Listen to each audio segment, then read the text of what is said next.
Capítulo 1. El pueblo se prepara. Las heladas llegaron temprano a St. Mary Mead aquel diciembre, transformando el pueblo en algo parecido a una postal navideña, aunque la señorita Jane Marple, observando la escena desde la ventana de su salón, sabía perfectamente que las postales navideñas rara vez cuentan toda la verdad sobre algo. Dejó la taza de té con precisión y volvió a concentrarse en la carta que tenía delante.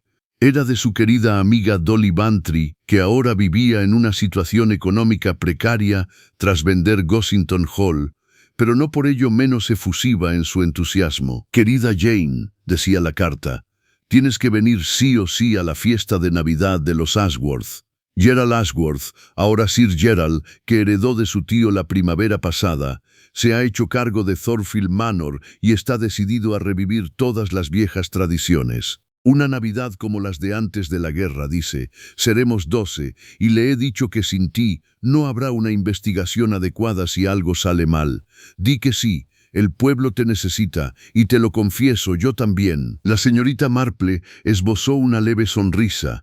Dolly siempre había tenido una imaginación un tanto macabra, pero en su carta había algo inusual, algo bajo la aparente alegría que sugería una auténtica inquietud. A través de la ventana vio a la joven Clara Webb pasar apresuradamente con su cesta de la compra, con esa expresión particular de alegría decidida que, según la experiencia de la señorita Marple, solía ocultar una considerable angustia. La chica había estado saliendo con Jim Blake hasta hacía poco, y a Jim se le había visto en compañía de aquella joven tan desinhibida de la oficina de correos. La naturaleza humana, reflexionó la señorita Marple, seguía siendo sorprendentemente constante.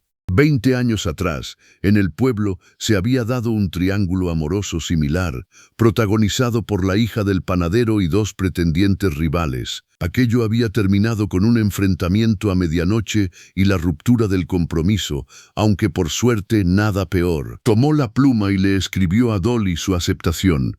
El tejido podía esperar, y su sobrino Raymond estaría encantado de tener la casa para él solo durante las vacaciones. Además, había observado que cuando la invitaban específicamente a fiestas en casas de campo, con referencias irónicas a la investigación, generalmente había algo que ya les preocupaba, aunque no supieran expresar con claridad qué era. 3 días después, la señorita Marple bajó del tren en Thornfield Halt, una pequeña estación que daba servicio a las fincas de los alrededores. La tarde ya se oscurecía, y los andenes estaban decorados con acebo y hiedra. Dolly Bantry la esperaba, envuelta en pieles y rebosante de una emoción apenas contenida. «Jane, qué guapa estás, apenas has envejecido.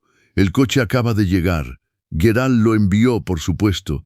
Está siendo tremendamente hospitalario, aunque debo decir», bajó la voz mientras se acomodaban en el asiento trasero de un elegante Daimler. «Debo decir que hay un ambiente un tanto extraño en Thornfield. No es algo que se pueda explicar con precisión, pero ya sabes cómo es». La señorita Marple sabía perfectamente cómo era la situación.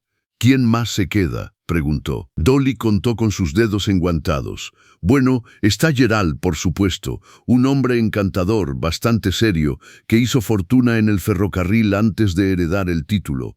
Su esposa Constance, muy guapa, muy fría, siempre me lo parece. Luego está el primo de Gerald, Marcus Ashworth, el que esperaba heredar antes de que apareciera Gerald. Marcus trae a su hermana Verónica, una mujer guapa pero terriblemente amargada por algo. Y luego está el doctor Philip Hartley, viejo amigo de la escuela de Gerald, y su esposa Diana, que era actriz antes de casarse con él. Eso hace 7, incluyendo a Sir Gerald y Lady Ashworth», observó la señorita Marple. «Sí. Y luego está el padre Benedict de St. Michael's. Gerald es bastante anglicano, ya sabes. Y la señora Palmer, la viuda del antiguo socio de Gerald, con su hija Emily. Emily está prometida con el secretario de Gerald, un joven agradable llamado Richard Trent. Y entre tú y yo somos 12. Casa llena», dijo la señorita Marple pensativa. «Sí, mañana Nochebuena. Gerald lo ha planeado todo con mucho detalle. Misa por la mañana, una gran cena, villancicos por la noche. Está decidido a que todo salga perfecto». Dolly vaciló. Jane, sé que suena tonto, pero tengo la extraña sensación de que algo va a pasar. Gerald se ha estado comportando de forma muy rara, revisando los papeles viejos de su tío con tanta intensidad, casi sin dormir. Y he visto a Constance mirándolo con una expresión tan peculiar. Me recordó a la señora Crane de nuestro pueblo. ¿Te acuerdas? Justo antes del accidente de casa de su marido, la señorita Marple recordaba muy bien a la señora Crane. El accidente de casa no había sido ningún accidente. Thornfield Manor apareció a la vista al doblar una curva. Una imponente casa georgiana con alas que se extendían a ambos lados de un bloque central clásico. Las luces brillaban cálidamente desde las ventanas y el humo se elevaba de varias chimeneas. Parecía, pensó la señorita Marple, exactamente el tipo de casa donde los secretos se acumulaban en los rincones y se pudrían tras sonrisas educadas. Los condujeron a un salón donde ardía la chimenea y los demás invitados ya estaban reunidos para tomar el té. Sir Gerald Ashworth se levantó para saludarlos. Un hombre de unos 45 años, con el pelo canoso y la expresión ligeramente agobiada, de quien carga con una gran responsabilidad. Su apretón de manos fue firme pero algo distraído. Señorita Marple, qué alegría que se haya unido a nosotros. Dolly ha hablado mucho de usted. Espero que se sienta cómoda. Somos un grupo bastante diverso, me temo, pero esa es la magia de la Navidad, ¿verdad? Reunir a todos. Lady Constance Ashworth extendió una mano lánguidamente desde el sofá. Era en efecto hermosa, como un cuadro renacentista, pálida, de rostro ovalado y cabello oscuro recogido con severidad. Sin embargo, su mirada era vigilante y fría. «Señorita Marple, qué agradable». Las palabras eran correctas, pero el tono sugería que lo que más le gustaba era precisamente eso. Marcus Ashworth, de pie junto a la chimenea, tenía la expresión de quien esperaba algo que le habían arrebatado. Era más joven que Gerald, con una barbilla débil apenas disimulada por una pequeña barba, y sus ojos reflejaban un resentimiento perpetuo. Su hermana Verónica, sentada en un sillón orejero, saludó a la señorita Marple con un breve asentimiento.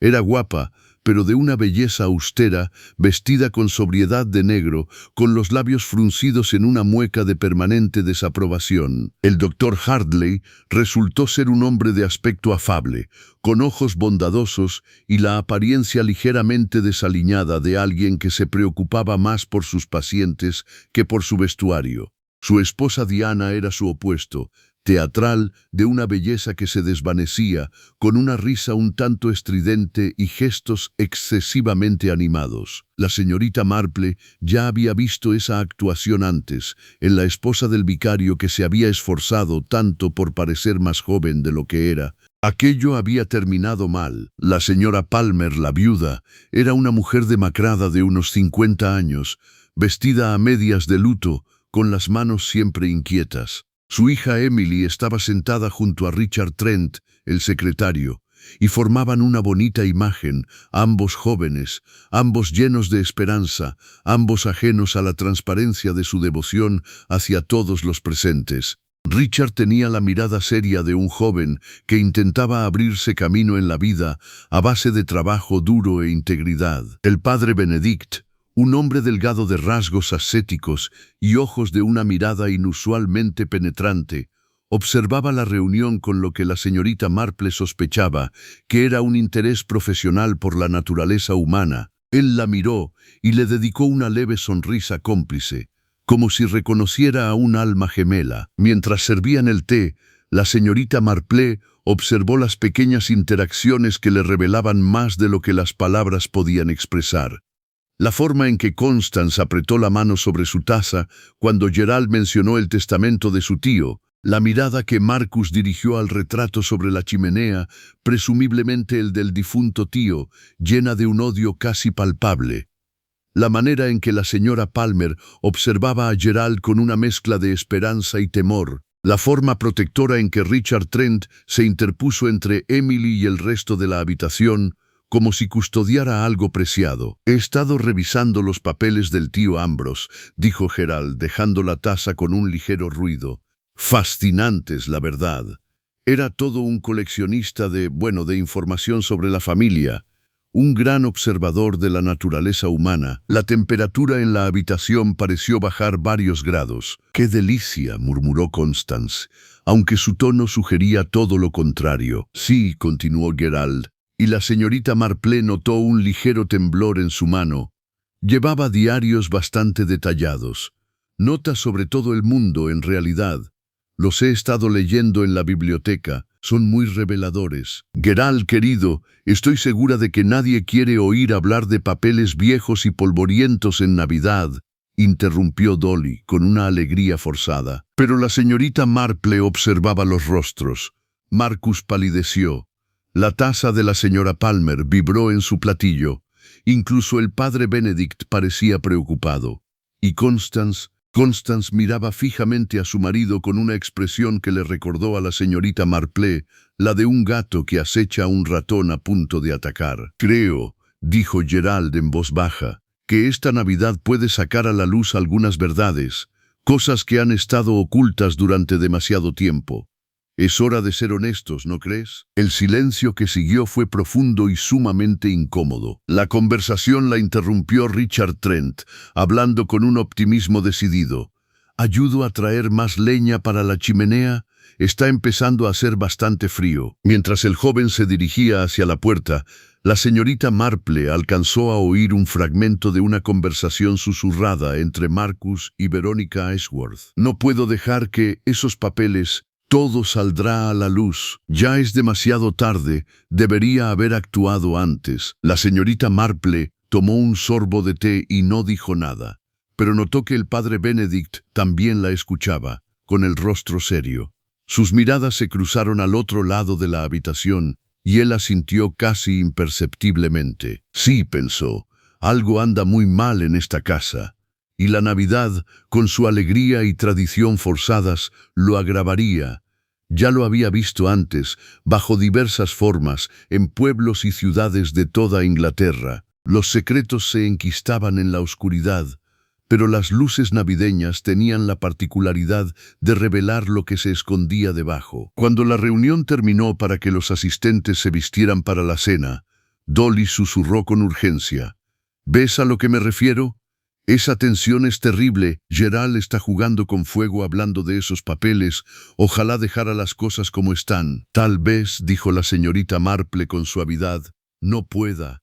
A veces la verdad exige ser dicha, cueste lo que cueste. Se dirigió a su habitación asignada, una agradable estancia con vistas a los jardines, y se detuvo un instante junto a la ventana.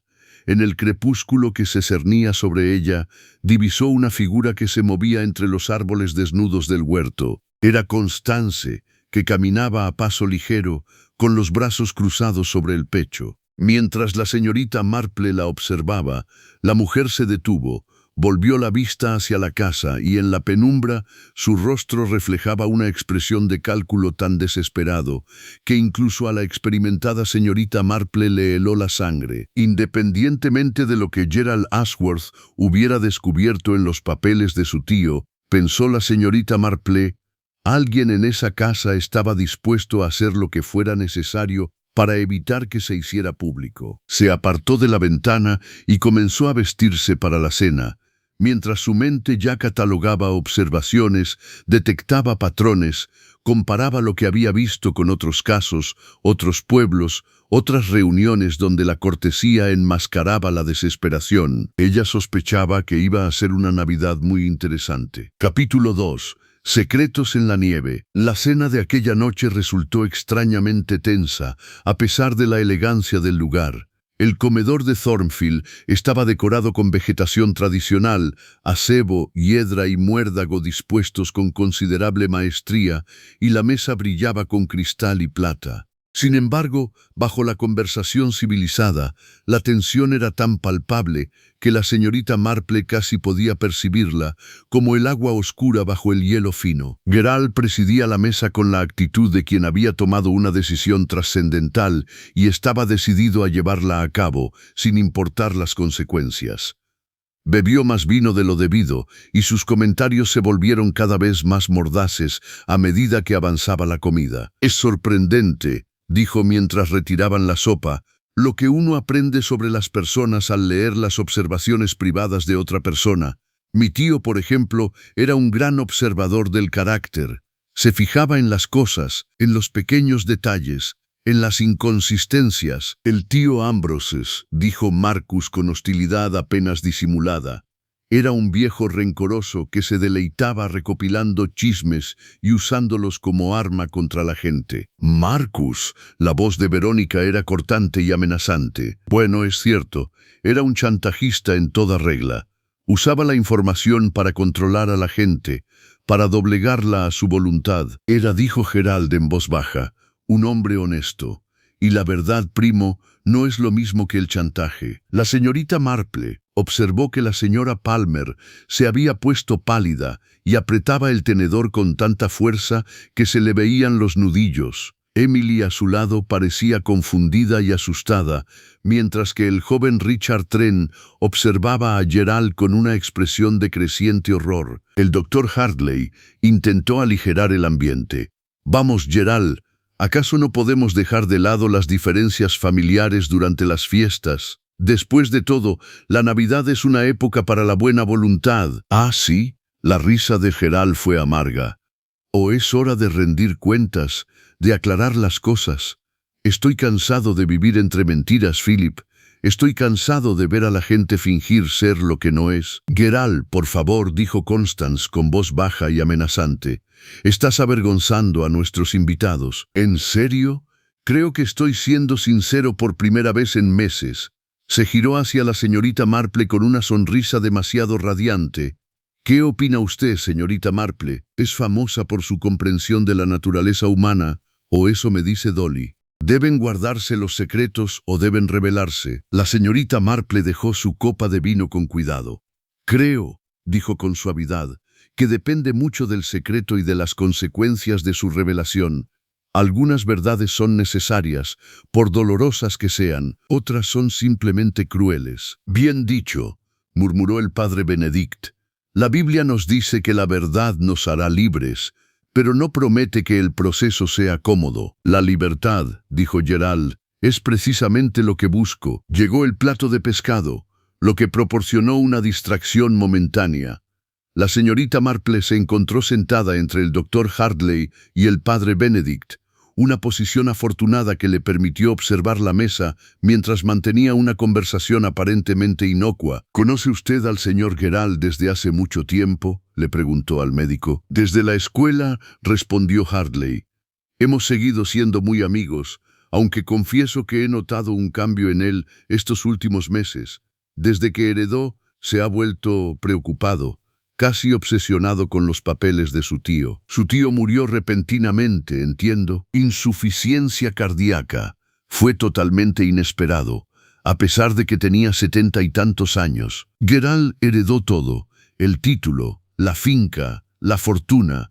Marcus, por supuesto, lo esperaba, siendo sobrino del difunto baronet por línea paterna. Gerald era un pariente más lejano, pero el tío Ambrose modificó su testamento 6 meses antes de su muerte. «Qué interesante», dijo la señorita Marple. «¿Y Sir Ambrose dio alguna razón para el cambio?» Hartley bajó la voz. «Gerald me confió que su tío había descubierto algo sobre Marcus, algo que, según sus propias palabras, lo hacía indigno de llevar el apellido familiar». La señorita Marple archivó esta información. Al otro lado de la mesa, Marcus bebía con avidez, con el rostro cada vez más rojo, mientras Verónica permanecía rígida, conteniendo la ira. El parecido entre los hermanos era evidente.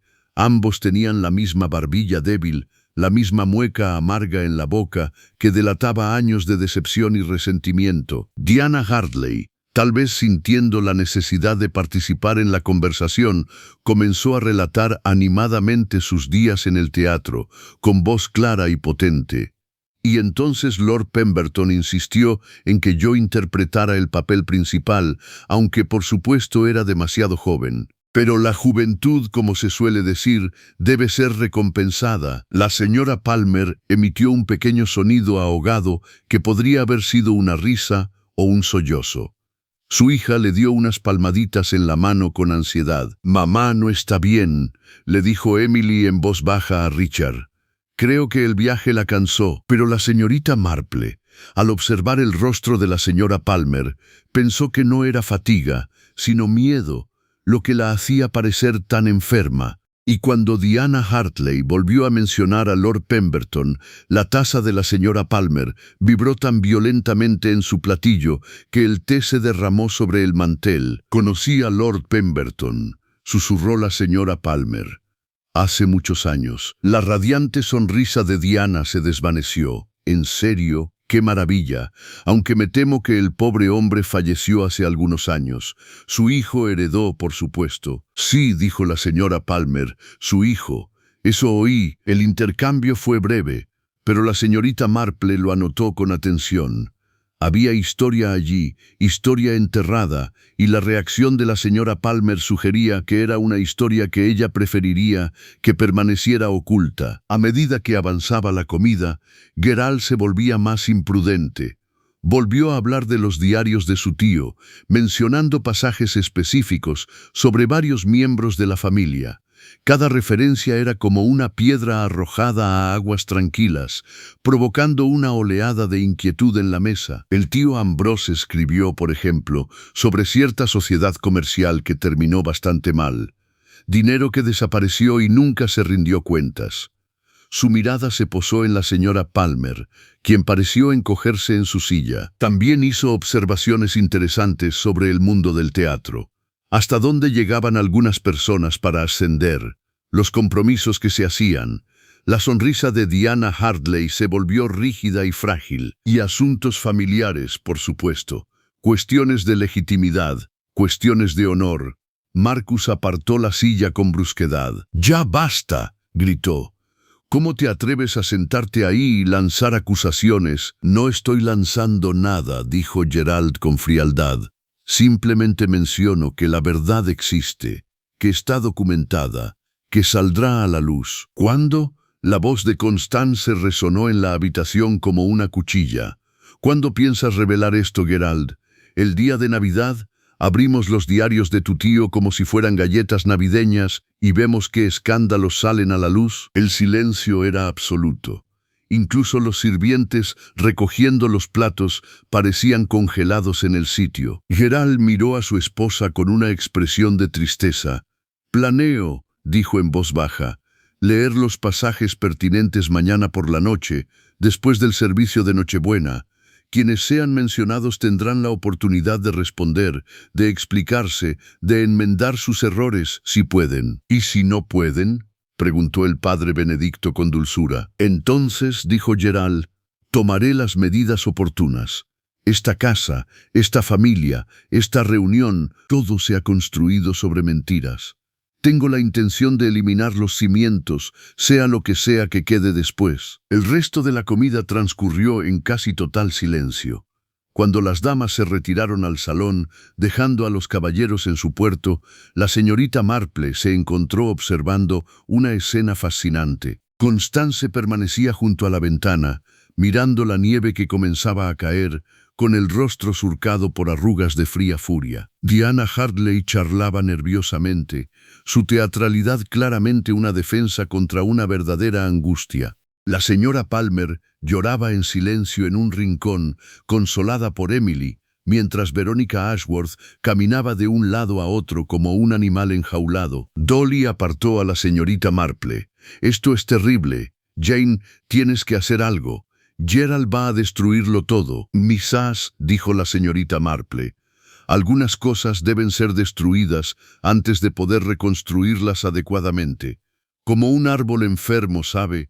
Hay que eliminar la podredumbre». «Pero en Navidad». «La Navidad», observó la señorita Marple, «siempre ha sido una época de revelaciones. Los pastores, los reyes magos, la luz que llega a la oscuridad. Quizás sea apropiado». Más tarde, cuando los caballeros se reunieron con ellos, el grupo fingió normalidad. Se sugirió jugar a las cartas, pero se rechazó. Alguien propuso jugar a las charadas, pero la idea fracasó antes de empezar. Finalmente, la gente comenzó a excusarse, alegando cansancio o la necesidad de prepararse para el servicio religioso del día siguiente. La señorita Marple, de camino a su habitación, se detuvo en el pasillo al oír voces procedentes de la biblioteca. La puerta estaba ligeramente entreabierta y reconoció la voz de Marcus Ashworth, ronca por la bebida y la rabia. «Destruye esos papeles, Gerald, o te... ¿Qué vas a hacer?», preguntó Gerald con voz tranquila pero cansada. «¿Amenazarme? ¿Atacarme? Eso solo confirmaría todo lo que el tío Ambrose escribió sobre ti. No entiendes lo que estás haciendo. Hay consecuencias, lo entiendo perfectamente. Entiendo que vendiste información a nuestros competidores. Entiendo que tomaste dinero del negocio familiar y lo despilfarraste en apuestas. Entiendo que el tío Ambroses lo sabía todo y te protegió, y que tú se lo pagaste intentando convencer a todo el mundo de que estaba perdiendo la razón para que lo declararan incapacitado. Un estruendo como si hubieran arrojado algo. «Vete», dijo Gerald con la voz temblorosa. «Vete antes de que olvide que eres mi primo». Marcus salió de la biblioteca con el rostro enrojecido por la rabia.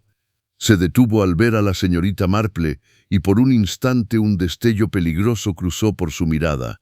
Luego la apartó bruscamente y se tambaleó hacia las escaleras. La señorita Marple continuó su camino hacia su habitación con la mente en marcha. El patrón se hacía cada vez más claro. Gerald Ashworth había descubierto la documentación de su tío sobre diversas fechorías y secretos. Había decidido, por la razón que fuera, conciencia, ira o quizás simple cansancio de fingir, revelarlos todos. Y ahora, en Nochebuena, había reunido a todos los implicados y les había anunciado su intención. Mientras se preparaba para ir a la cama, reflexionó que era como construir la propia pira funeraria y luego anunciar la fecha de la quema. La nieve seguía cayendo fuera de su ventana, cubriendo el terreno de blanco. Hermoso, apacible y completamente engañoso, como tantas otras cosas en esta casa. Pensó en los rostros de los comensales. Marcus, consumido por la rabia y la bebida.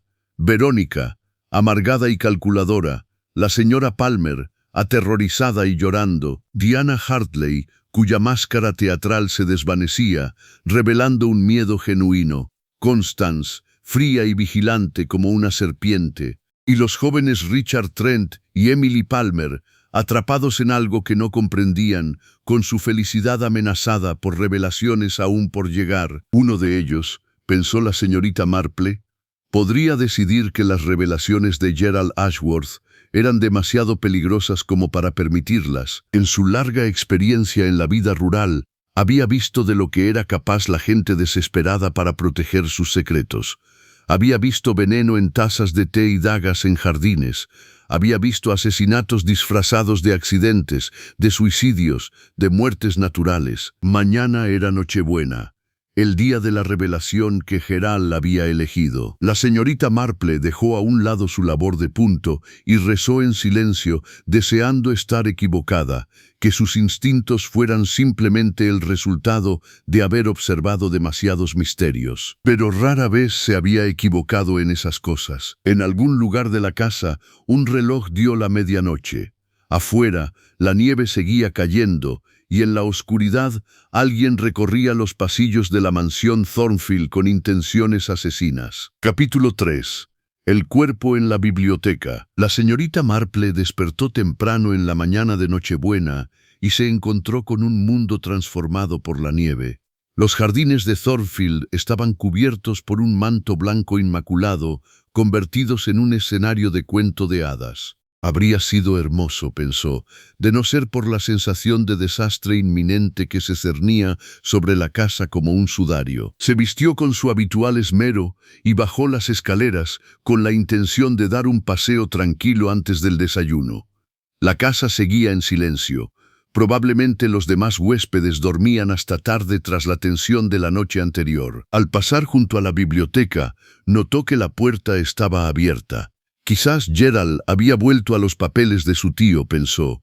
o el padre Benedict se había levantado temprano para sus oraciones. Echó un vistazo dentro simplemente para satisfacer su curiosidad. La imagen que se presentó ante sus ojos era algo que, lamentablemente, ya había visto antes en diversas formas. Sir Gerald Ashworth permanecía desplomado en el sillón de cuero detrás del gran escritorio de roble, con la cabeza ladeada en una postura antinatural. Sobre el escritorio, frente a él, había un diario abierto, probablemente de su tío, y junto a él un vaso con un poco de líquido en el fondo. La habitación olía levemente a almendras amargas, ese aroma característico que la señorita Marple, gracias a sus lecturas, había aprendido a asociar con el cianuro. Por un instante, permaneció completamente inmóvil, observando. El rostro de Gerald estaba contraído, sus labios ligeramente azulados. El vaso estaba al alcance de su mano derecha. El diario estaba abierto en una página con una caligrafía pulcra,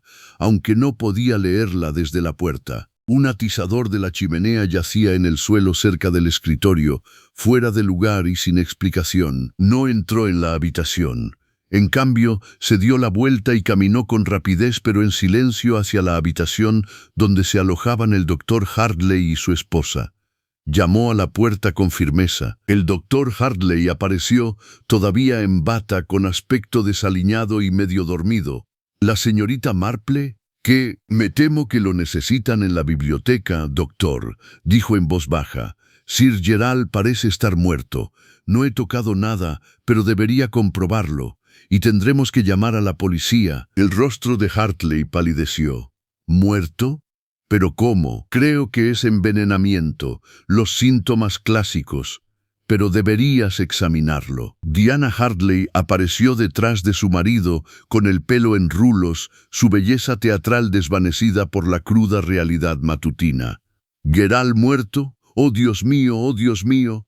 Su voz comenzó a elevarse. Señora Hartley, dijo la señorita Marple con firmeza, la histeria no ayuda a nadie. Por favor, vístase y luego despierte a la señorita Bantry y pídale que venga al salón. Debemos mantener a todos juntos y tranquilos hasta que llegue la policía. Para cuando la familia se despertó y se reunió en el salón, con la biblioteca cerrada por orden del doctor Hartley, reinaba un caos controlado. Constance Ashworth permanecía rígida y pálida, con las manos entrelazadas en el regazo y el rostro inexpresivo. Marcus Ashworth estaba junto a la ventana, con el rostro marcado por una noche de excesos, pero también con una expresión que podría haber sido de triunfo.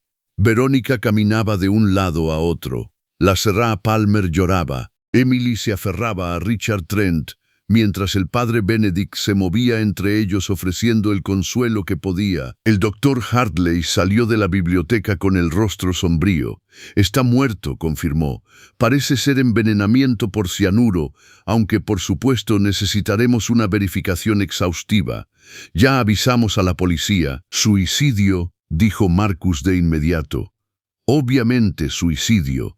Estaba desequilibrado. Obsesionado con esos malditos papeles, el vaso, interrumpió la señorita Marple con suavidad, estaba colocado de una forma bastante extraña para un suicidio, y no vi ninguna botella cerca, lo cual sería inusual si él mismo hubiera preparado la dosis. Todos se volvieron para mirarla. ¿Estás sugiriendo un asesinato? La voz de Constance era gélida. Sugiero, dijo la señorita Marple, que la policía deberá investigar todas las posibilidades. Doctor Hartley, ¿observó algo más? El diario que está sobre su escritorio, dijo Hartley con reticencia, estaba abierto en una página que hablaba de varias personas de esta casa, acusaciones en realidad, sobre los negocios de Marcus, sobre el pasado de la señora Palmer, sobre... Se detuvo, mirando a su esposa. Sobre mí, terminó Diana secamente, sobre mis inicios profesionales y los medios que utilicé para progresar. Sé lo que escribió Ambrose, Gerald me lo enseñó ayer, en privado. Me dio a elegir entre irme antes de la lectura vespertina o quedarme y afrontar la humillación pública. ¿Y qué elegiste?, preguntó el padre Benedict en voz baja. Decidí quedarme. contar la verdad yo misma, con mis propias palabras, en lugar de que la leyeran del diario de ese viejo cruel. No tengo nada de qué avergonzarme. Hice lo que tenía que hacer para sobrevivir. La señora Palmer alzó la vista, con el rostro bañado en lágrimas. También iba a delatarme a mí. Mi relación con Lord Pemberton, el padre de Emily. La joven jadeó. Era joven, era ingenua y lo amaba. Me prometió matrimonio, pero ya estaba casado. Cuando nació Emily, le pagó a Palmer para que me casara conmigo, para darle un nombre. Mi marido lo sabía todo, y ahora Emily lo sabe. Se cubrió el rostro con las manos. Emily se quedó paralizada. Su mundo se desmoronaba visiblemente a su alrededor. Richard Trent la rodeó con el brazo. Su joven rostro reflejaba determinación. Marcus soltó una carcajada. Así que ahora todos estamos confesando, aliviando nuestras conciencias. Bien, sí, tomé dinero del negocio, sí, aposté, sí, intenté que declararan incapacitado al tío Ambrose. Él se interponía entre mi herencia y yo, y lo odié por ello. Odié a Gerald por heredar, pero no lo maté. Yo tampoco, dijo Diana, aunque Dios sabe que lo pensé ayer cuando me enseñó lo que pensaba leer en voz alta. Constance habló por primera vez desde el anuncio de la muerte de su esposo. Él era mi esposo, yo era su esposa, y le he sido infiel durante los últimos 6 meses con su secretario. Miró fijamente a Richard Trent, que se había puesto pálido como la nieve.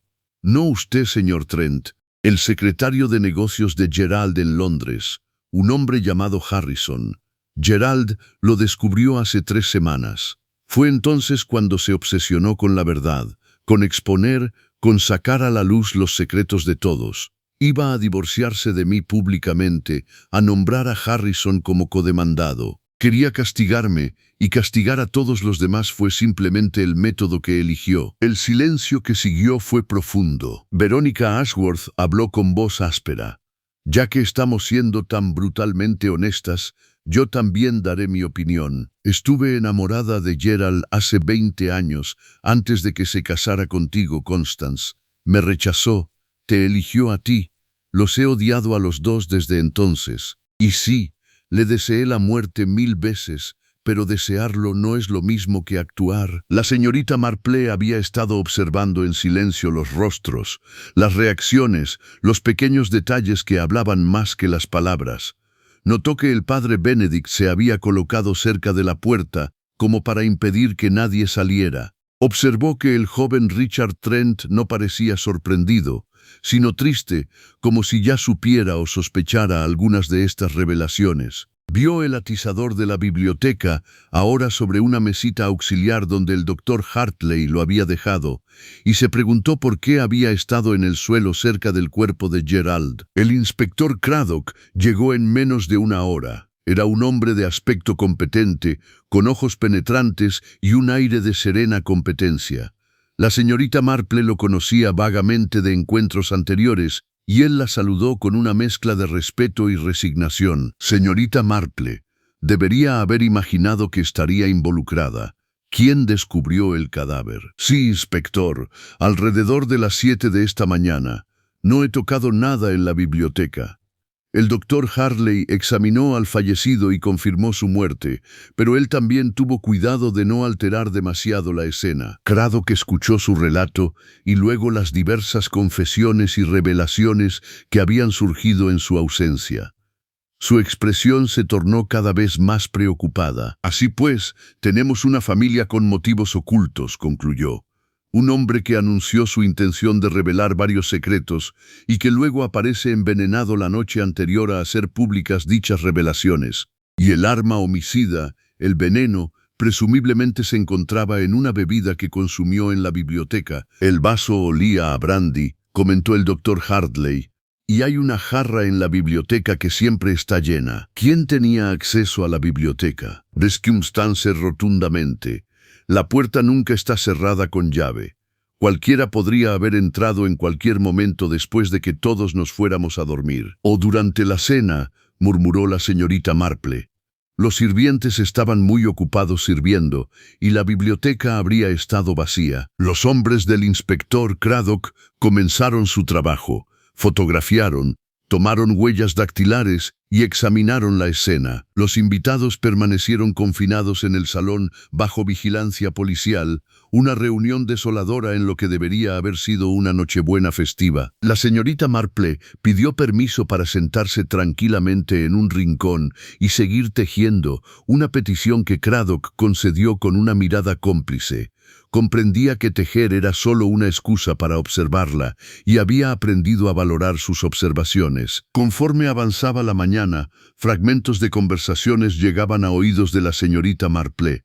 Diana Hartley se quejaba amargamente de estar atrapada. Marcus exigía sus derechos como nuevo heredero, porque sin duda heredo ahora. Constance permanecía sentada en un silencio helado, su bello rostro como una máscara de mármol. La señora Palmer lloraba intermitentemente, con Emily pálida y conmocionada a su lado.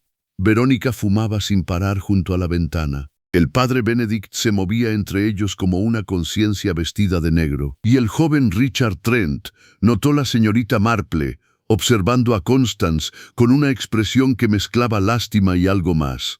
¿Comprensión, tal vez? Reflexionó sobre lo que había observado. El vaso, ligeramente alejado de la mano de Gerald. El atizador en el suelo, el diario abierto en esa página en particular, casi como si estuviera dispuesto para causar el máximo impacto. El olor a almendra amarga, el clásico cianuro, un veneno que actuaba con rapidez y contundencia. Y el cronograma. Gerald había anunciado su intención de leer el diario esa noche. Todos sabían que tenían hasta la noche para impedirlo. Todos tenían un motivo, todos tenían una oportunidad, pero la señorita Marple había aprendido hacía mucho tiempo que, en los casos de asesinato, uno no solo buscaba quién tenía un motivo para matar, sino quién tenía un motivo particular para matar de una manera particular y en un momento particular. El atizador la inquietaba. ¿Por qué estaba en el suelo? ¿Había habido una pelea de la que no se había percatado o lo habían dejado allí deliberadamente para sugerir algo que no había ocurrido? Pensó en su pueblo en casos similares.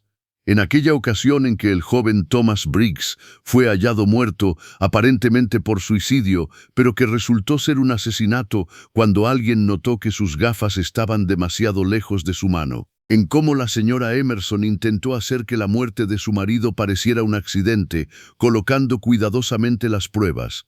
En cómo, al escenificar escenas, la gente siempre cometía pequeños errores porque pensaban como asesinos, no como las víctimas a las que suplantaban. «Inspector», dijo ella en voz baja, en un momento en que él pasó cerca de su silla. «¿Alguien ha examinado en qué página estaba abierto el diario? Lo están fotografiando ahora». «¿Por qué?», me pregunto», dijo la señorita Marple, «si Sir Gerald lo habría abierto por esa página en particular». Enumera acusaciones contra varias personas, pero de forma bastante aleatoria. No es una narración coherente, casi como si alguien hubiera querido señalar con el dedo a varias personas en lugar de dejar que el diario hablara por sí mismo. Craddock la miró fijamente. «¿Crees que la escena fue montada?» «Creo», dijo la señorita Marple, «que alguien quería hacernos creer que Sir Gerald estaba leyendo el diario cuando lo envenenaron. Pero me pregunto si realmente estaba en la biblioteca cuando ingirió el veneno o si lo trasladaron allí después. No encontramos indicios de que el cuerpo hubiera sido movido». «No, no pensé que lo harías. La persona que hizo esto era bastante astuta. Pero, inspector, ¿podría sugerirle que examine el atizador? ¿El póker? ¿Qué pasa con eso? ¿Por qué estaba en el suelo? Si hubo una pelea, debería haber otras señales. Si no hubo pelea, ¿por qué está ahí?» Craddock frunció el ceño y luego se dirigió a uno de sus sargentos. «Revisa ese atizador en busca de huellas dactilares. Todas las superficies, mango incluido». Al caer la noche en lo que debería haber sido una alegre nochebuena, los habitantes de Thornfield Manor se vieron atrapados en una pesadilla. La misa se había cancelado. La cena consistió en un refrigerio frío servido en el salón, pues nadie tenía apetito. La nieve seguía cayendo, aislándolos del mundo exterior con la misma eficacia que un asedio medieval. Y en un rincón, la señorita Marple tejía y observaba, su aguda mente analizando observaciones, patrones y las verdades eternas de la naturaleza humana que había aprendido a lo largo de toda una vida en St. Mary Mead. Alguien en esta habitación había matado a Gerald Ashworth. Alguien astuto, desesperado y despiadado.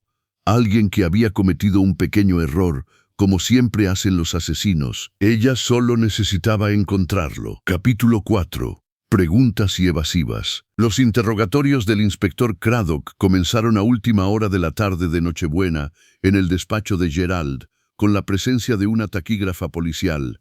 La señorita Marple, a petición discreta de Craddock, se sentó en un rincón tejiendo, tan discreta que casi pasaba desapercibida. Con los años, había descubierto que la gente solía olvidar su presencia y hablaba con más libertad de lo habitual. Marcus Ashworth fue el primero en ser llamado, mostrándose beligerante y a la defensiva desde el momento en que entró en la sala. «No veo por qué debo ser sometido a este interrogatorio», comenzó. «Como heredero de Gerald, ¿es usted el heredero?», interrumpió Craddock con suavidad. «¿Se ha leído el testamento?». Marcus vaciló. «Bueno, naturalmente supongo que Gerald no tuvo hijos, soy el pariente varón más cercano». «Las suposiciones», dijo Craddock, «son peligrosas en casos de asesinato. Ahora bien, señor Ashworth, ¿cuándo fue la última vez que vio a su primo con vida?». «En la cena. Todos lo vimos en la cena. Ya saben lo que pasó. Hizo esas acusaciones, amenazó con exponernos a todos, y después de cenar, fui a la biblioteca. Lo confronté. Le exigí que destruyera esos papeles. Discutimos. Puede que haya tirado un libro. Luego me fui. ¿Qué hora era? No lo sé. Quizá a las 10, quizá más tarde. Estaba borracho», añadió Marcus con desafío. «Lo admito sin reparos. Fui a mi habitación y bebí más.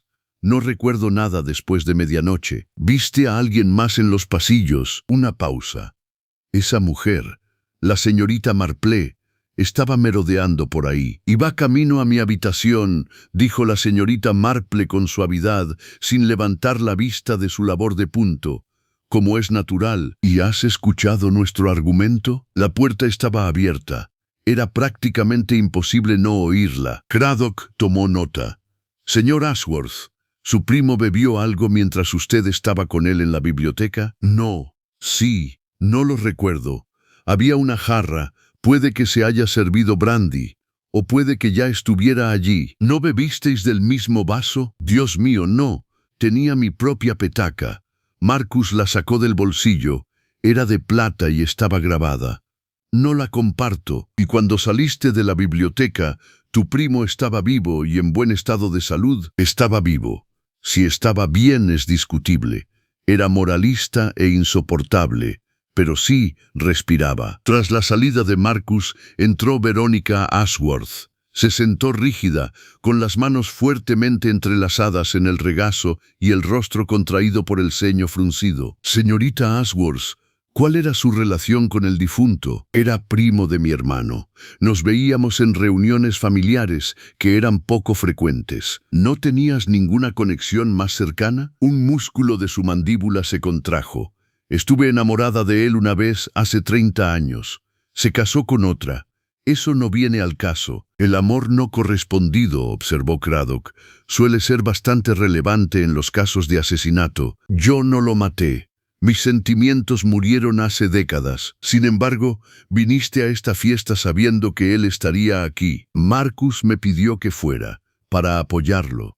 Tenía la esperanza, ingenuamente como se demostró, de que Gerald cambiara de opinión sobre la herencia. «¿Visitaste la biblioteca después de cenar?». «No». «¿Alguien puede confirmarlo?». «Estaba en mi habitación, sola, leyendo». «¿Qué estabas leyendo?». Una pausa.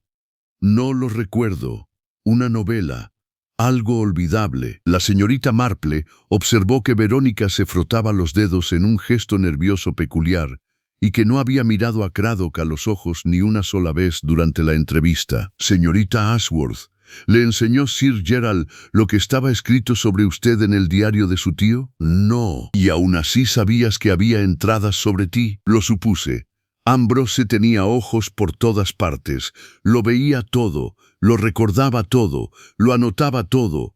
Era su particular forma de crueldad. ¿Qué habrá escrito sobre ti? ¿Cómo iba a saberlo?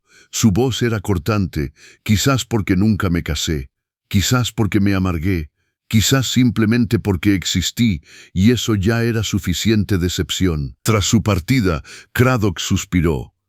Por supuesto que todos mienten, o al menos no cuentan toda la verdad. La gente rara vez lo hace, observó la señorita Marple, ni siquiera en circunstancias normales.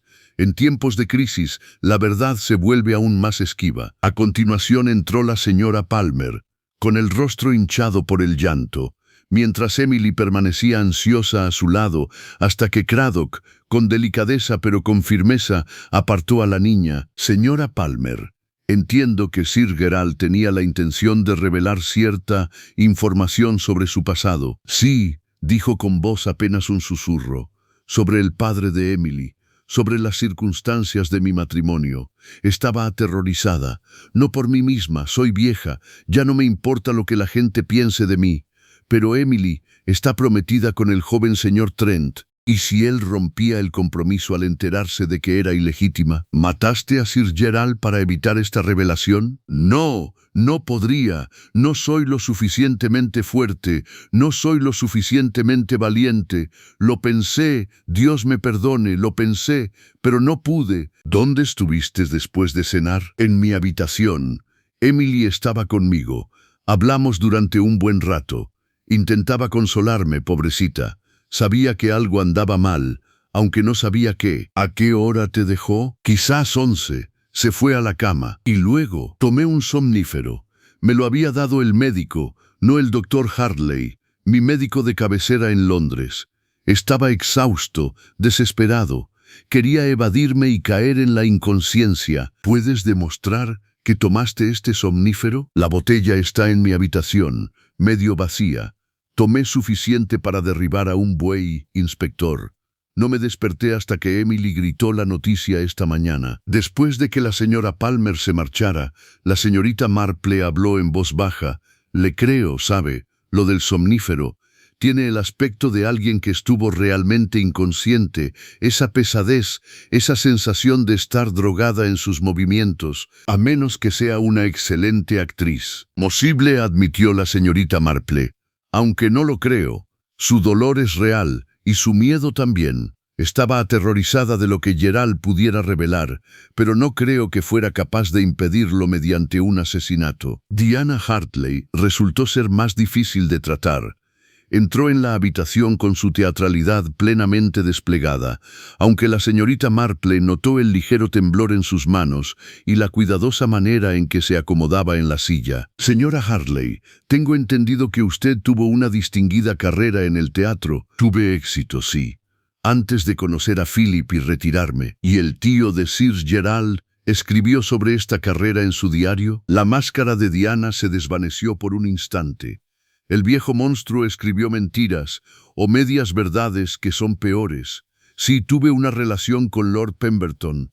Sí, él me ayudó en mi carrera, pero yo tenía talento. Habría triunfado de todos modos, tarde o temprano. No me vendí para conseguir papeles, y aún así te preocuparon lo suficiente estas revelaciones como para plantearte abandonar la fiesta. Gerald me enseñó las páginas ayer por la mañana. Me dio a elegir irme en silencio o quedar expuesta. Elegí quedarme para contar mi propia verdad. No me avergüenzo de mi pasado. ¿Dónde estuviste después de cenar? Con mi marido, en nuestra habitación. Hablamos de lo que diría cuando Gerald hiciera públicas sus acusaciones.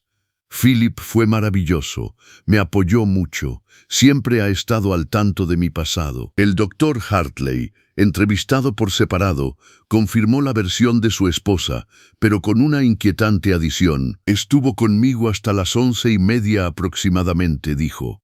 Luego dijo que necesitaba tomar aire, que quería caminar. Se fue durante unos 20 minutos. No lo mencionaste antes. Me pidió que no lo hiciera. pero no voy a mentir, en una investigación por asesinato. Parecía cansado y triste. No creo que haya matado a Gerald, pero tuvo la oportunidad. Richard Trent, el joven secretario, era sorprendentemente directo. Sabía que Sir Gerald estaba planeando estas revelaciones, admitió. Me había contado parte del contenido de los diarios. Como su secretario, le había ayudado a organizar los documentos. Pensé que estaba cometiendo un grave error, pero no me correspondía decirlo. ¿Mencionó algo sobre la infidelidad de Lady Ashworth? El joven se sonrojó. Sí, estaba destrozado. La amaba, ¿sabes? A pesar de todo. Quería hacerle daño porque ella le había hecho daño. Fue infantil y cruel, pero muy humano. ¿Dónde estuviste después de cenar? En la sala de billar, a solas. No podía mirar a nadie a la cara. Pensaba en Emily, en lo que significaría para nosotros la revelación sobre su nacimiento. Decidí que no importaría. La quiero independientemente de quién sea su padre. Pero temía que rompiera el compromiso por vergüenza. ¿Fuiste a la biblioteca en algún momento? No. Evité a Gerald después de cenar. Tenía miedo de decir algo de lo que me arrepintiera, de intentar disuadirlo de su plan, y sabía que sería inútil. Constance Ashworth fue la última entrevistada del día. Entró en el estudio con la dignidad de una reina, con su bello rostro sereno y desprovisto de emoción. Señorita Ashworth, ¿no le sorprendió que le preguntara sobre su relación con la secretaria de su marido? Llevo 3 semanas esperando que esto salga a la luz, inspector. Desde que Gerald descubrió la verdad, ya nada me sorprende. ¿Le gustó esto, señor Harrison? Una pausa. No. Amé mucho a mi marido, pero siempre fue tan serio, tan absorto en los negocios y el deber. Harrison era diferente, desenfadado, encantador, poco exigente. Era una distracción agradable, nada más. Y aún así tu marido planeaba divorciarse de ti públicamente para arruinar tu reputación. Sí, eso debió haberte enfadado mucho. Me entristeció y quizás me hizo sentir un poco de desprecio. Gerald estaba tan empeñado en castigar a todo el mundo, en mantenerse en una posición moral superior, se había vuelto insoportable. ¿Lo mataste? No. ¿Dónde estuviste después de cenar? En mi sala de estar, sola.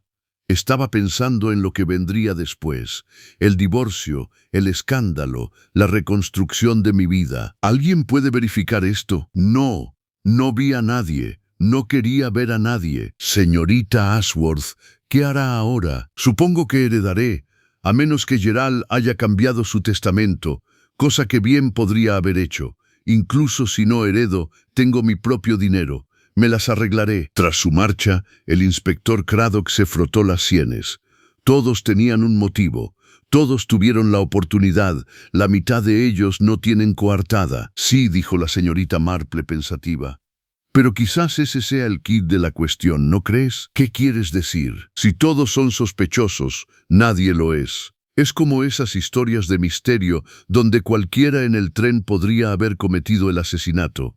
En lugar de aclarar, enturbia las cosas. ¿Crees que alguien está creando confusión deliberadamente? Creo, dijo la señorita Marple, que deberíamos fijarnos en lo que no encaja en lugar de en lo que sí. El póker, por ejemplo. Todavía no entiendo el póker. Al caer la noche de Nochebuena, el ambiente en Thornfield Manor era más sombrío de lo que cabría esperar en Navidad. La nieve había dejado de caer, sumiendo al mundo en un silencio helado. En el salón, un árbol de Navidad adornado permanecía sin luces, con regalos bajo sus ramas que jamás se abrirían. La señorita Marple estaba sentada junto al fuego.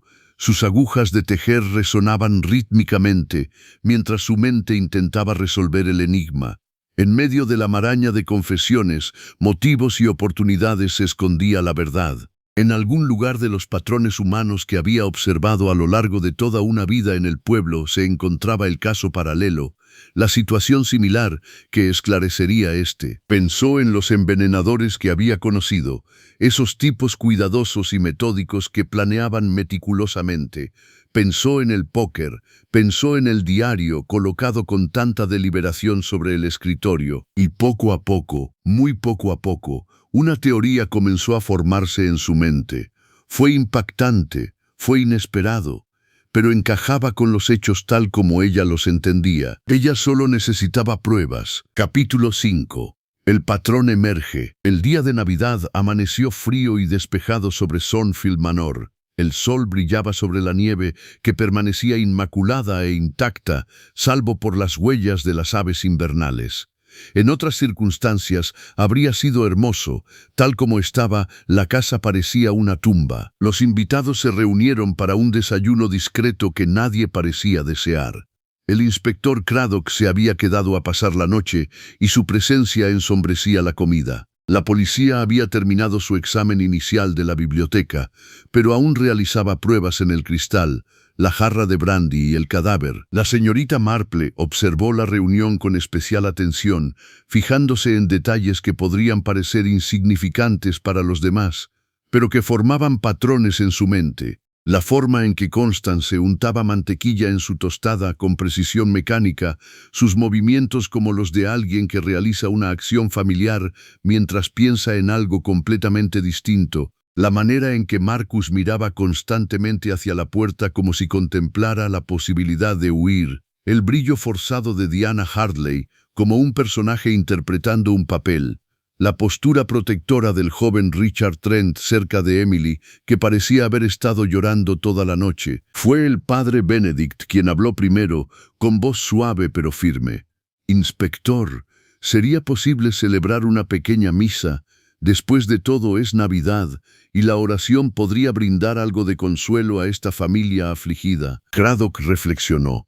«No veo ninguna objeción, padre. La biblioteca permanece sellada, pero la capilla al final del ala este debería ser accesible. La pequeña capilla de Thornfield era un lugar encantador, ajeno a la tragedia, con sus vidrieras que proyectaban una luz de colores sobre el suelo de piedra. Allí se reunió la familia, una congregación afligida, y el padre Benedict ofició una breve ceremonia que hablaba más de confesión y redención que de alegría y celebración. La señorita Marple los observaba a todos mientras rezaban o fingían rezar. Notó que los ojos de Constance permanecían secos y fijos en la nada, mientras que la señora Palmer lloraba en silencio. Marcus se removía inquieto, visiblemente incómodo, y el doctor Hartley miraba a su esposa con una expresión que mezclaba amor y duda. Tras la ceremonia, mientras salían en fila, la señorita Marple se encontró caminando junto al padre Benedict. «¿Has notado algo?», dijo en voz baja. No era una pregunta. «Varias cosas, padre, pequeñas inconsistencias, patrones de comportamiento que no coinciden del todo con lo que la gente ha afirmado». «¿Cómo?». «Para empezar, el atizador. ¿Por qué alguien usaría un atizador y luego no lo usaría? Estaba tirado en el suelo cerca del escritorio, pero no había señales de forcejeo ni sangre, nada que sugiriera que se hubiera usado como arma. Tal vez se cayó. ¿De dónde? Todos los utensilios de la chimenea estaban en su sitio. No, padre, ese atizador estaba ahí a propósito». «¿Pero por qué?». Caminaron en silencio un momento antes de que el padre Benedict volviera a hablar. «En mis años como sacerdote, he escuchado muchas confesiones. He aprendido que la culpa se manifiesta de maneras curiosas. A veces, las personas crean mecanismos complejos para distanciarse de sus actos, incluso en su propia mente». «Sí», dijo la señorita Marple pensativa, «he observado algo similar en la vida del pueblo. La señora Henderson, por ejemplo, siempre dejaba 6 peniques en la caja de beneficencia cuando se llevaba flores de la iglesia que no le pertenecían. No las pagaba, creaba una narrativa en la que, en realidad, no estaba robando». «Exactamente. Nos contamos historias para justificar nuestras acciones». Más tarde esa mañana, el inspector Craddock recibió los resultados preliminares de su perito forense. Se los compartió a la señorita Marple en la intimidad del estudio. «Sin duda, se trata de un envenenamiento por cianuro», confirmó. «Una dosis masiva lo habría matado en cuestión de minutos». La copa de brandy contenía restos del veneno. Lo curioso es que no hemos encontrado ninguna fuente del veneno en la biblioteca ni en ningún otro lugar de la casa que hayamos registrado hasta ahora. «Entonces lo trajeron de fuera», reflexionó la señorita Marple, «o muy bien disimuladas. Pero lo realmente curioso son las huellas dactilares en el cristal. ¿De varias personas? No, solo la de Gerald. Ni borrosa ni borrada, huellas nítidas y perfectas de alguien que sostenía un vaso normalmente para beber de él, lo que sugiere que él mismo se sirvió la bebida. Sí, pero el envenenador debió haber puesto el cianuro en el vaso o en la jarra en algún momento. ¿Y la jarra?, preguntó la señorita Marple. Lleno de brandy de excelente calidad, sin veneno, lo que significa que el veneno se añadió directamente al vaso, ya sea antes o después de que Gerald sirviera su bebida. La señorita Marple guardó silencio un instante, mientras sus agujas repiqueteaban. Inspector, ¿qué hay del póker? ¿Ha recibido los resultados? Ah, eso sí que es interesante. El atizador muestra huellas dactilares de 3 personas. Sir Gerald, una de las criadas que limpia la chimenea y otras 2 que aún no hemos identificado. ¿Los has comparado con los huéspedes? Estamos en el proceso. Pero, señorita Marple, ¿qué importancia tiene el atizador si no se usó como arma? Porque dijo lentamente, está fuera de lugar. Nada en esa biblioteca estaba fuera de lugar, excepto el atizador y el diario. El vaso estaba colocado con naturalidad. La silla estaba en su sitio habitual. Incluso los papeles sobre el escritorio estaban ordenados con esmero. Pero el atizador estaba en el suelo y el diario abierto en una página que, casualmente, incriminaba a todos. Esas 2 cosas fueron preparadas, inspector. La pregunta es, ¿por qué? Esa tarde, Craddock volvió a reunir a toda la familia. Tenía noticias que compartir. El testamento ha sido localizado, anunció. Sir Gerald redactó un nuevo testamento hace 3 días, con su abogado de Londres como testigo. En él, legó la herencia y la mayor parte de su fortuna a su esposa, Lady Ashworth, con la condición de que se divorciara inmediatamente del señor Harrison y no volviera a verlo jamás. Si ella se niega a cumplir estas condiciones, todo irá a parar a la caridad. La sala estalló en un alboroto. Constance palideció. Marcus empezó a gritar sobre los desafíos y la injusticia. Diana Hartley parecía pensativa.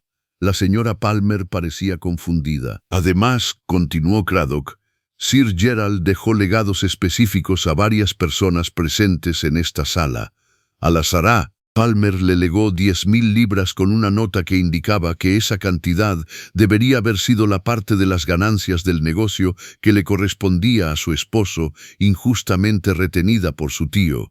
Al Son Richard Trent, 5.000 libras como regalo de bodas. Al doctor Hartley, la biblioteca médica de su difunto tío, en reconocimiento a su amistad. ¿Nada para Marcus?, preguntó Verónica bruscamente. Nada para Marcus Ashworth, ni para Verónica Ashworth. Sir Gerald declara en su testamento que ya han recibido lo que les correspondía y que no deben esperar nada más. El rostro de Marcus se puso morado. Esto es inconcebible. Lo impugnaré en los tribunales. Ese es su derecho, dijo Craddock con suavidad. Sin embargo, el testamento parece ser perfectamente legal y estar debidamente atestiguado. Tras el anuncio, los miembros de la familia se dispersaron en distintos estados de conmoción e indignación.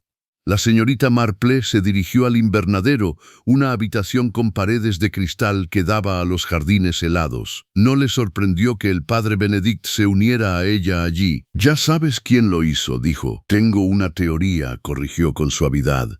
«Pero las teorías requieren pruebas y aún me falta un elemento crucial». «¿Qué elemento?» «El porqué detrás del porqué, si es que eso tiene sentido. Entiendo el motivo superficial, pero aún no comprendo el razonamiento más profundo. En mi experiencia, el asesinato rara vez es simple, incluso cuando lo parece. Quizás pueda ayudar. En mi calidad de sacerdote, he observado a estas personas en oración. La oración revela el carácter de maneras interesantes». «¿Qué observaste?» «Lady Ashworth reza con los ojos abiertos, como si esperara a un enemigo. Marcus Ashworth no reza en absoluto, solo mueve los labios. La señora Palmer reza desesperadamente, como una mujer que se ahoga. Pero el doctor Hartley, él reza con verdadera angustia, con verdadera culpa, por algo que haya hecho o algo que sepa? Esa, dijo el padre Benedict, es la cuestión. Más tarde esa tarde, la señorita Marple encontró al doctor Hartley en la biblioteca, de pie junto a la ventana donde había muerto su amigo. Parecía cansado y triste, y mucho mayor de lo que era. «Doctor Hartley», dijo ella con suavidad, «me pregunto si podría hacerle una pregunta». Se giró. «La señorita Marple». «Por supuesto. Entiendo que usted y Sir Gerald eran muy amigos. Desde la escuela. Fue el padrino en mi boda. Creía que era su confidente más cercana. ¿Y aún así no sabías del romance de Lady Ashworth?» «No. Me lo contó el día antes de venir. Estaba destrozado. Me pidió consejo. Si debía divorciarse de ella, si debía castigarla pública o privadamente. Le dije». Se detuvo, con la voz quebrándose. Le dije que lo dejara pasar, que perdonara, que recordara que el amor era más importante que el orgullo. Y no hizo caso. No. Estaba decidido a desenmascararlo todo y a todos. Se había obsesionado con la verdad, con acabar con el engaño. Decía que estaba cansado de vivir entre mentiras. Mencionó el testamento que había hecho. Me habló de la disposición relativa a Constance. Dijo que le estaba dando a elegir, reformarse o perderlo todo. Le pareció un gesto generoso. ¿Lo fue? El doctor Hartley soltó una risa amarga. ¿Generoso? ¿Fue cruel? ¿Obligarla a elegir entre su fortuna y su amante? Eso no es generosidad, señorita Marple. Eso es venganza disfrazada de misericordia. ¿Estabas enfadado con él? Sí, dijo en voz baja. Sí, estaba enfadado. Estaba tirando su vida por la borda, su matrimonio, su felicidad, todo por una supuesta superioridad moral. Era estúpido y un derroche. Se detuvo. Pero yo no lo maté. Te lo juro, yo no lo maté. No, dijo la señorita Marple en voz baja. No creo que lo hayas hecho, pero creo que sabes quién fue, o al menos lo sospechas. La miró fijamente a los ojos durante un largo instante. Luego volvió a mirar por la ventana. Diana salió a dar un paseo después de cenar, dijo finalmente. Me dijo que necesitaba aire. Pero cuando regresó, sus manos olían ligeramente a almendras. Soy médico. Conozco ese olor. Me persigue. Sé lo que significa. ¿La confrontaste? No. Me decía a mí misma que me lo estaba imaginando. Que el olor debía de ser de los dulces de mazapán de la cena.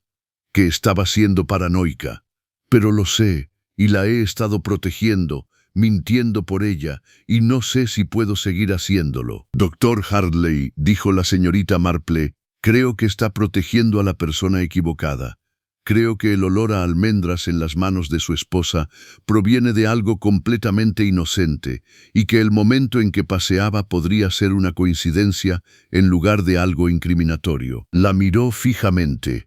«Entonces, ¿quién?» «Eso», dijo la señorita Marple, «es lo que pretendo descubrir, pero necesitaré su ayuda, y la del padre Benedict, y la del inspector Craddock. ¿Confiarán en mí?» Tras un largo instante asintió. Esa misma tarde, la señorita Marple le hizo una petición al inspector Craddock. «Me gustaría reunir a todos en la biblioteca mañana por la mañana», dijo. «Creo que puedo demostrar quién mató a Sir Gerald y cómo se hizo». «¿Estás seguro?» «Estoy bastante seguro, pero necesito crear las circunstancias adecuadas. Necesito observar una última reacción». Craddock la observó. «Estás tendiendo una trampa». «No es una trampa, inspector. Simplemente estoy creando una oportunidad para que la verdad salga a la luz. En mi experiencia, los asesinos rara vez pueden resistir la tentación de admirar su propia astucia, y al hacerlo, cometen su error final». Capítulo 6. Desorientación y revelación. El día después de Navidad amaneció con un deshielo. La nieve comenzó a derretirse, goteando de los aleros y formando pequeños riachuelos en los senderos del jardín. El mundo parecía volver a la normalidad, excepto para los habitantes de Thornfield Manor, que seguían atrapados en su pesadilla colectiva. La señorita Marple había pasado gran parte de la noche anterior pensando, con su labor de punto olvidada en su regazo mientras contemplaba el fuego de la chimenea de su habitación. Pensó en paralelismos entre pueblos, en el caso de Sarah Bennett, que había envenenado a su marido pero lo había hecho pasar por obra de su socio. En James Crawford, que había escenificado un elaborado suicidio que en realidad era un asesinato. En las incontables veces que había visto a personas inventar historias falsas para desviar la atención de sí mismas. El patrón se hacía cada vez más evidente. La escena preparada en la biblioteca. El atizador que no tenía otro propósito que sugerir una violencia que nunca ocurrió. El diario abierto en esa página en particular. La copa de brandy colocada estratégicamente. Todo estaba diseñado para crear una impresión específica, para dirigir las sospechas en múltiples direcciones simultáneamente. Pero había un elemento que no encajaba en el patrón. Y fue ese elemento el que finalmente le reveló la verdad. Solicitó hablar a solas con Constance Ashworth antes del desayuno. Lady Ashworth llegó puntualmente, con un porte regio a pesar de las circunstancias. Se sentó con una postura impecable, las manos entrelazadas en el regazo y el rostro sereno. «Señorita Ashworth», comenzó la señorita Marple con dulzura, «me pregunto si podría hablarme de su matrimonio. No de las dificultades recientes, sino del comienzo, de cuando se enamoró». Constance pareció sorprendida. «¿Por qué? Porque creo que es importante comprender los cimientos antes de poder comprender el colapso». Una larga pausa. Entonces, inesperadamente, la rígida compostura de Constance se resquebrajó ligeramente. «Sí, lo amé», dijo en voz baja. «Cuando nos conocimos, era tan sincero, tan honorable, tan diferente de los demás hombres que conocía, esos derrochadores superficiales y aristocráticos con los que mi familia quería que me casara». Geralt se había labrado un futuro gracias a su trabajo e inteligencia. Lo admiraba enormemente. ¿Qué cambió? La vida, la responsabilidad. Heredó y eso lo consumió. El título, la propiedad, las obligaciones comerciales. Yo pasé a ser secundaria, un adorno, un deber más que una alegría. Así que sí, busqué atención en otra parte. Fue superficial, estúpido y cruel, pero también humano. ¿Amabas al señor Harrison? No, pero me hizo sentir valorada, algo que Geralt había dejado de hacer, y cuando tu marido descubrió la infidelidad, cambió, se obsesionó con castigarme, con castigar a todos. Quería derribar toda la fachada de cortesía y obligar a todos a enfrentarse a sus pecados. Supongo que era su manera de lidiar con su propio dolor. ¿Lo mataste para evitar que se descubriera? Constance la miró fijamente a los ojos. No, aunque su muerte me habría beneficiado enormemente, tanto económicamente como para preservar mi reputación. Pero no lo maté, señorita Marple. A pesar de todo, aún lo amaba de alguna manera. Y el asesinato habría sido una solución demasiado definitiva para algo que podría haberse resuelto con una conversación y con el tiempo. La señorita Marple la estudió detenidamente. Se inclinó a creerle. A continuación, buscó a Marcus Ashworth y lo encontró en la sala de billar, golpeando mecánicamente las bolas sobre el tapete verde. «Señor Ashworth, cuénteme sobre su tío Ambroses». El rostro de Marcus se ensombreció. «¿El viejo diablo? ¿Qué hay de él? Dijiste que era un chantajista. ¿Te chantajeó a ti? No con esas palabras. Nunca me exigió dinero, pero usó su conocimiento para controlarme, para mantenerme a raya. Recuerda, Marcus, me decía, sé lo de Singapur o sé lo del negocio de Cardiff. Me reprochaba mis pecados como si fueran una espada de Damocles. ¿Y cuáles eran esos pecados?» Marcus soltó una risa amarga. «Lo de siempre, deudas de juego, negocios turbios, una aventura particularmente estúpida con una mujer casada, nada fuera de lo común, nada delictivo, simplemente vergonzoso, pero suficiente para arruinar mi reputación si se descubre». Y Geralt planeaba desenmascararlos. Sí, como venganza por mi intento de que declararan incompetente al tío Ambroses. Él lo vio como una traición, aunque yo lo vi como una cuestión de supervivencia. El viejo estaba arruinando el negocio familiar con sus decisiones caprichosas. ¿Mataste a Geralt? Quería hacerlo. Dios sabe que quería hacerlo. Pero soy una cobarde, señorita Marple. Me falta el valor para asesinar. Puedo engañar, mentir y manipular, pero violencia real, No.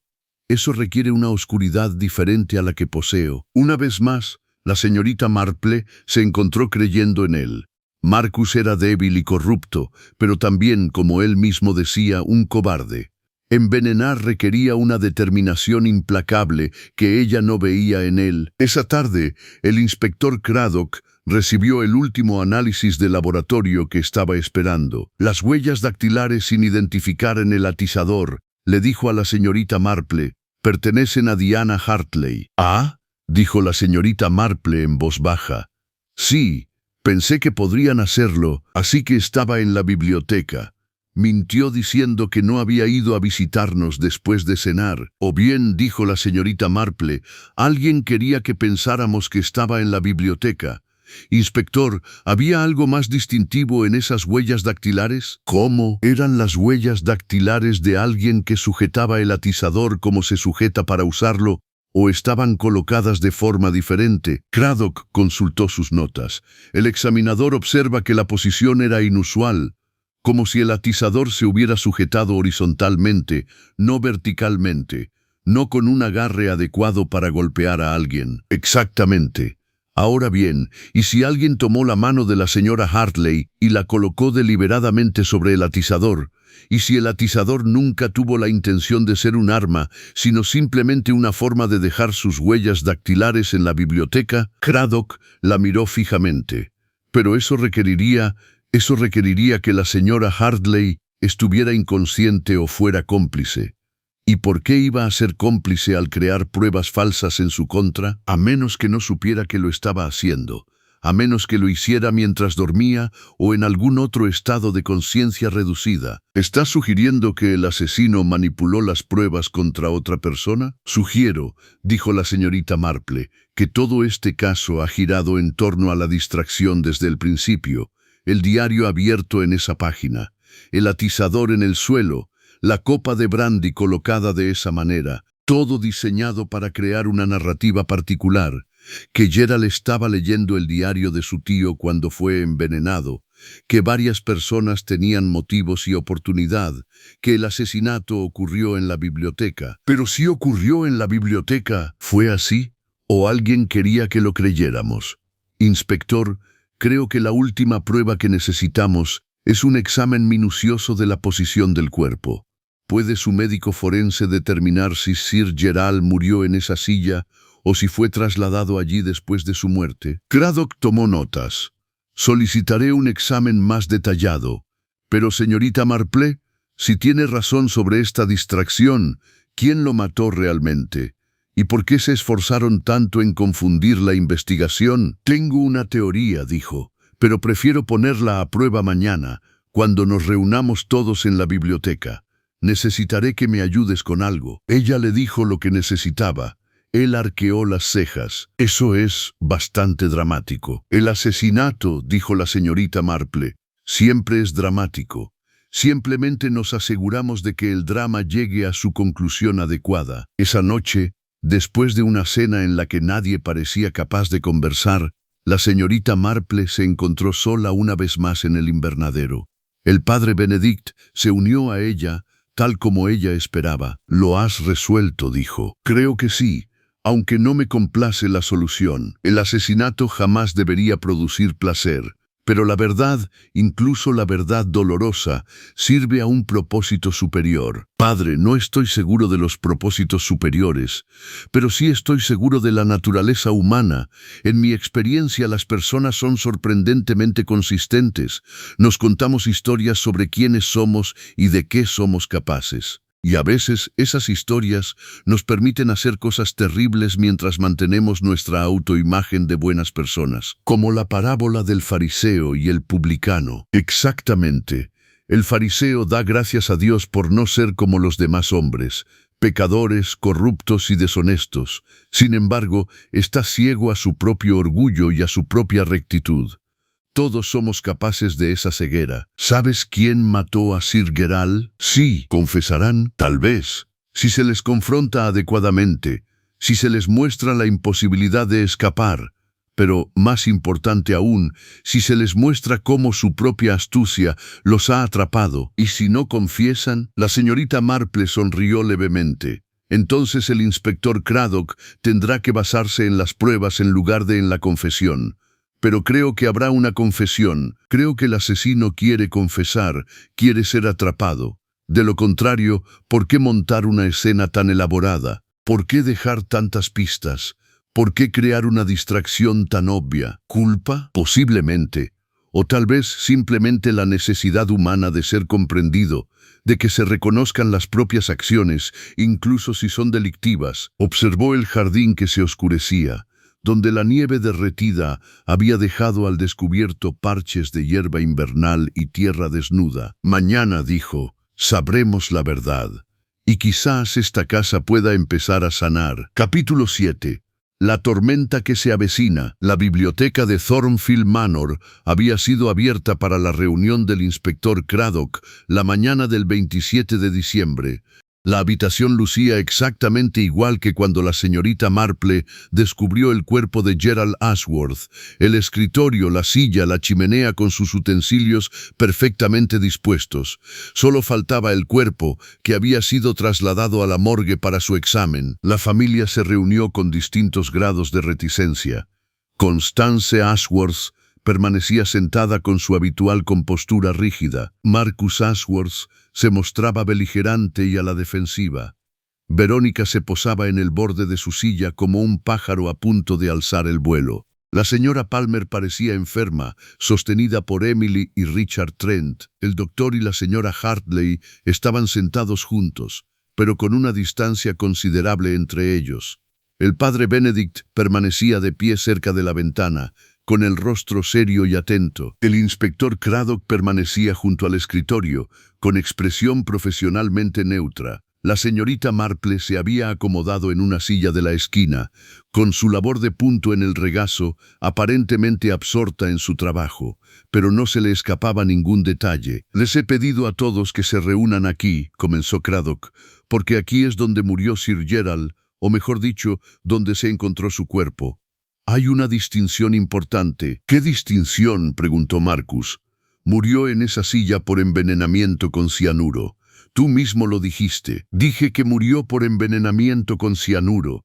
La señorita Marple ha planteado algunas preguntas interesantes sobre si realmente murió en esta habitación. Todas las miradas se dirigieron a la señorita Marple, que continuó tejiendo plácidamente. El médico forense realizó un análisis más detallado de la posición del cuerpo y del patrón de rigor mortis, continuó Craddock. Su conclusión es que Sir Gerald fue trasladado después de su muerte, no muy lejos, probablemente desde otro lugar de la casa hasta esta silla. La colocación fue tan cuidadosa que no lo notamos de inmediato, pero hay indicios reveladores. La acumulación de sangre, por ejemplo, es incompatible con alguien que murió sentado. «¿Entonces dónde murió?», preguntó el doctor Hartley. «Esa», dijo la señorita Marple, levantando la vista de su labor de punto, «es una excelente pregunta. Pero quizás deberíamos empezar por explicar por qué el asesino quería que creyéramos que murió aquí. Dejó a un lado su labor Desde el principio, este caso ha girado en torno a la distracción», dijo. «El diario se abrió en esta página en particular, donde se enumeran acusaciones contra varios de ustedes. El atizador en el suelo sugiere violencia o forcejeo. La copa de brandy colocada estratégicamente, todo ello diseñado para crear una narrativa específica». «¿Qué historia?», preguntó Constance con frialdad. «Sir Gerald estaba sentado aquí, leyendo el diario de su tío, cuando alguien, cualquiera de los varios sospechosos, envenenó su brandy. Un simple delito de oportunidad, motivado por la desesperación de evitar ser descubierto». «¿Y eso no fue lo que pasó?», preguntó Verónica con voz cortante. «Oh, sin duda lo envenenaron, y alguien quería evitar a toda costa que se supiera la verdad, pero no que se supiera la suya propia». La señorita Marple hizo una pausa. «Verá, he estado pensando en paralelismos entre pueblos. Hace algunos años hubo un caso en St. Mary Mead, una joven llamada Clara que mató a su empleadora, la señora Brent, porque ésta estaba a punto de revelar que la hermana de Clara había cometido un robo. A Clara no le importaba su propia reputación, pero haría cualquier cosa por proteger a su hermana. ¿Qué tiene que ver esto con Gerald?, preguntó Marcus con impaciencia. Todo, porque este asesinato se cometió para proteger a otra persona, alguien a quien el asesino amaba y quería proteger de las revelaciones que Gerald tenía planeadas. La señorita Marple se acercó a la chimenea y miró el atizador que estaba en su soporte. El doctor Hartley me contó algo muy interesante. Dijo que las manos de su esposa olían a almendras después de que regresara de su paseo la noche en que murió Gerald. Almendras, el inconfundible olor a cianuro. Esto lo ha atormentado, creyendo que su esposa era culpable y protegiéndola a pesar de sus sospechas. Diana Hartley se había puesto pálida. «Yo no, lo juro, yo no». «No», dijo la señorita Marple con suavidad. «No fue así. El olor a almendras provenía de los dulces de mazapán que comió durante la cena. Si recuerda, los sirvieron con el postre. Tomó varios y se los comió durante su paseo». El doctor Hartley, con su ansiedad y sus conocimientos sobre venenos, interpretó un olor inocente como una prueba irrefutable. Diana rompió a llorar de alivio. El doctor Hartley la abrazó. «Pero alguien quería que creyéramos que la señora Hartley era culpable», continuó la señorita Marple, «o al menos quería crear suficiente confusión como para que hubiera varios sospechosos. Por eso dejaron el atizador en el suelo con sus huellas dactilares. Esas huellas se obtuvieron mientras dormía. El asesino simplemente le tomó la mano, la envolvió alrededor del atizador y lo dejó en la biblioteca para que lo encontraran». «¿Pero quién haría algo así?», preguntó el padre Benedict. «Alguien inteligente, alguien que entendiera que cuantos más sospechosos hubiera, más difícil sería identificar al verdadero asesino. Alguien que tuviera conocimientos médicos y acceso a la señora Hartley mientras dormía». El silencio en la habitación era profundo. El rostro del doctor Hartley se había puesto pálido. «No», susurró. «No, eso es imposible. Yo jamás». «Lo harías», dijo la señorita Marple sin malicia, «para proteger a tu esposa. Creía sinceramente que era culpable, doctor Hartley. Gerald te había dicho que planeaba revelar la relación pasada de Diana con Lord Pemberton. Sabías lo devastada y asustada que estaba. Cuando oliste almendras en sus manos, llegaste a la conclusión de que ella lo había matado». «Pero yo no maté a Gerald», dijo Hartley desesperado. «Lo juro». «No», asintió la señorita Marple. «Usted no lo mató, pero sí intentó crear confusión tras su muerte. Trasladó el cuerpo a la biblioteca, montó la escena con el diario y el atizador. Tomó la mano de su esposa mientras dormía y dejó sus huellas dactilares en el atizador. Hizo todo esto pensando que la protegía de su propio crimen». «Esto es una locura», dijo Constance. «Si el doctor Hartley no mató a Gerald, ¿quién lo hizo?». La señorita Marple se giró para mirar a la habitación. La persona que realmente tenía acceso al cianuro, la persona que tenía el motivo más fuerte, no protegerse a sí misma, sino proteger a alguien a quien amaba. La persona que estaba en la habitación de Gerald poco antes de su muerte. Hizo una pausa y luego miró directamente al joven Richard Trent. «No», exclamó Emily Palmer sin aliento. «Richard jamás haría». «No, Richard», dijo la señorita Marple en voz baja, «aunque creo que él sabe la verdad.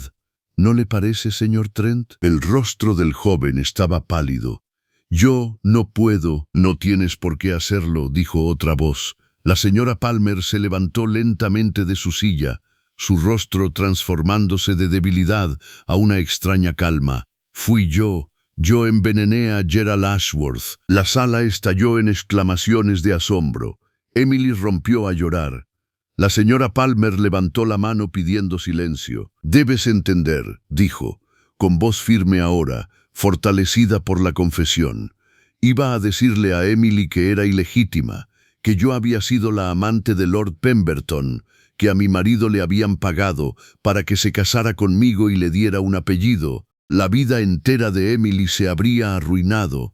Su compromiso con Richard, la familia de Richard jamás la habría aceptado una vez que se supiera la verdad». «Pero la poción para dormir», protestó Craddock.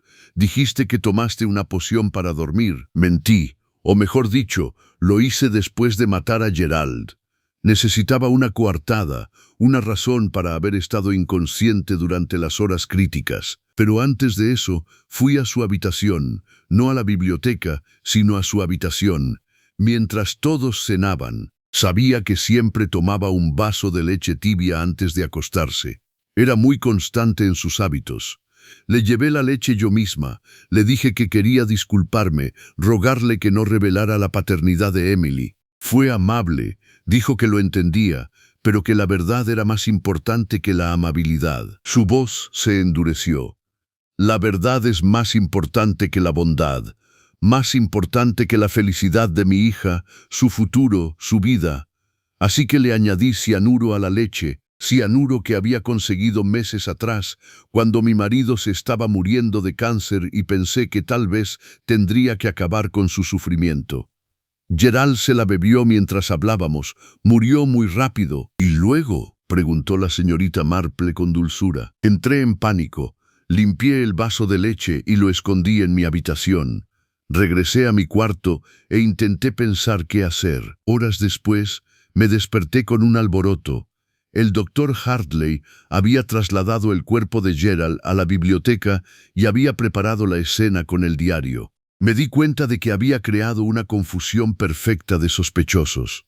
Tomé entonces la poción para dormir, para crear mi coartada, y dejé que la distracción del doctor me sirviera para mi propósito. El doctor Hartley parecía atónito. ¿Estás diciendo que te ayudé a escapar de la justicia sin saberlo? Me ayudaste a proteger a mi hija, dijo la señora Palmer con sencillez. Te lo agradezco, aunque no fuera tu intención. El inspector Craddock dio un paso al frente. Señora Palmer, debo advertirle. Sé lo que digo, inspector. Maté a Gerald Ashworth. Estoy preparada para afrontar las consecuencias. Solo pido... Su voz se quebró. Solo pido que Emily sufra el mayor dolor posible.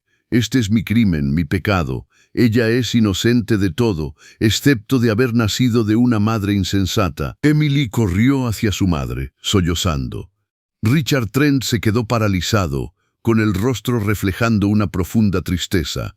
Los demás permanecieron en silencio atónitos. La señorita Marple lo observaba todo con ojos tristes y perspicaces. Otro asesinato, otro acto desesperado nacido del amor y el miedo.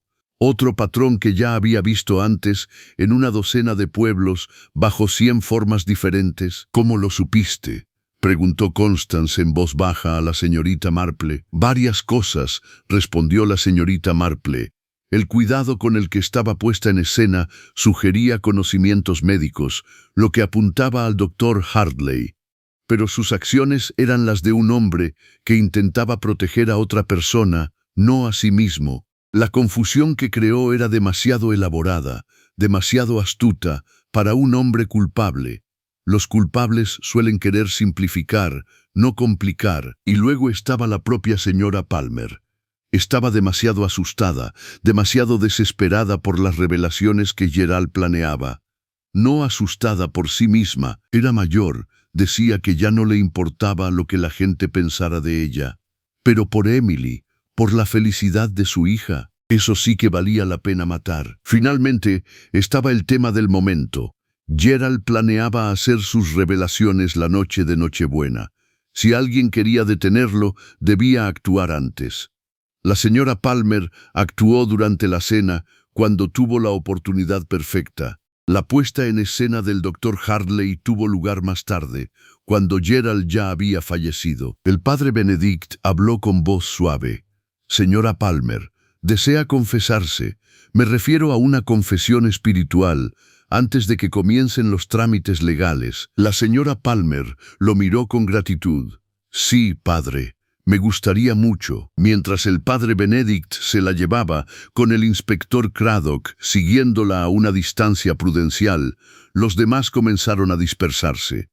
El asesinato se había resuelto, el misterio se había desentrañado, pero el daño a las vidas y las relaciones tardaría mucho más en sanar, si es que alguna vez lo hacía. La señorita Marple recogió su labor de punto y se preparó para regresar a su habitación.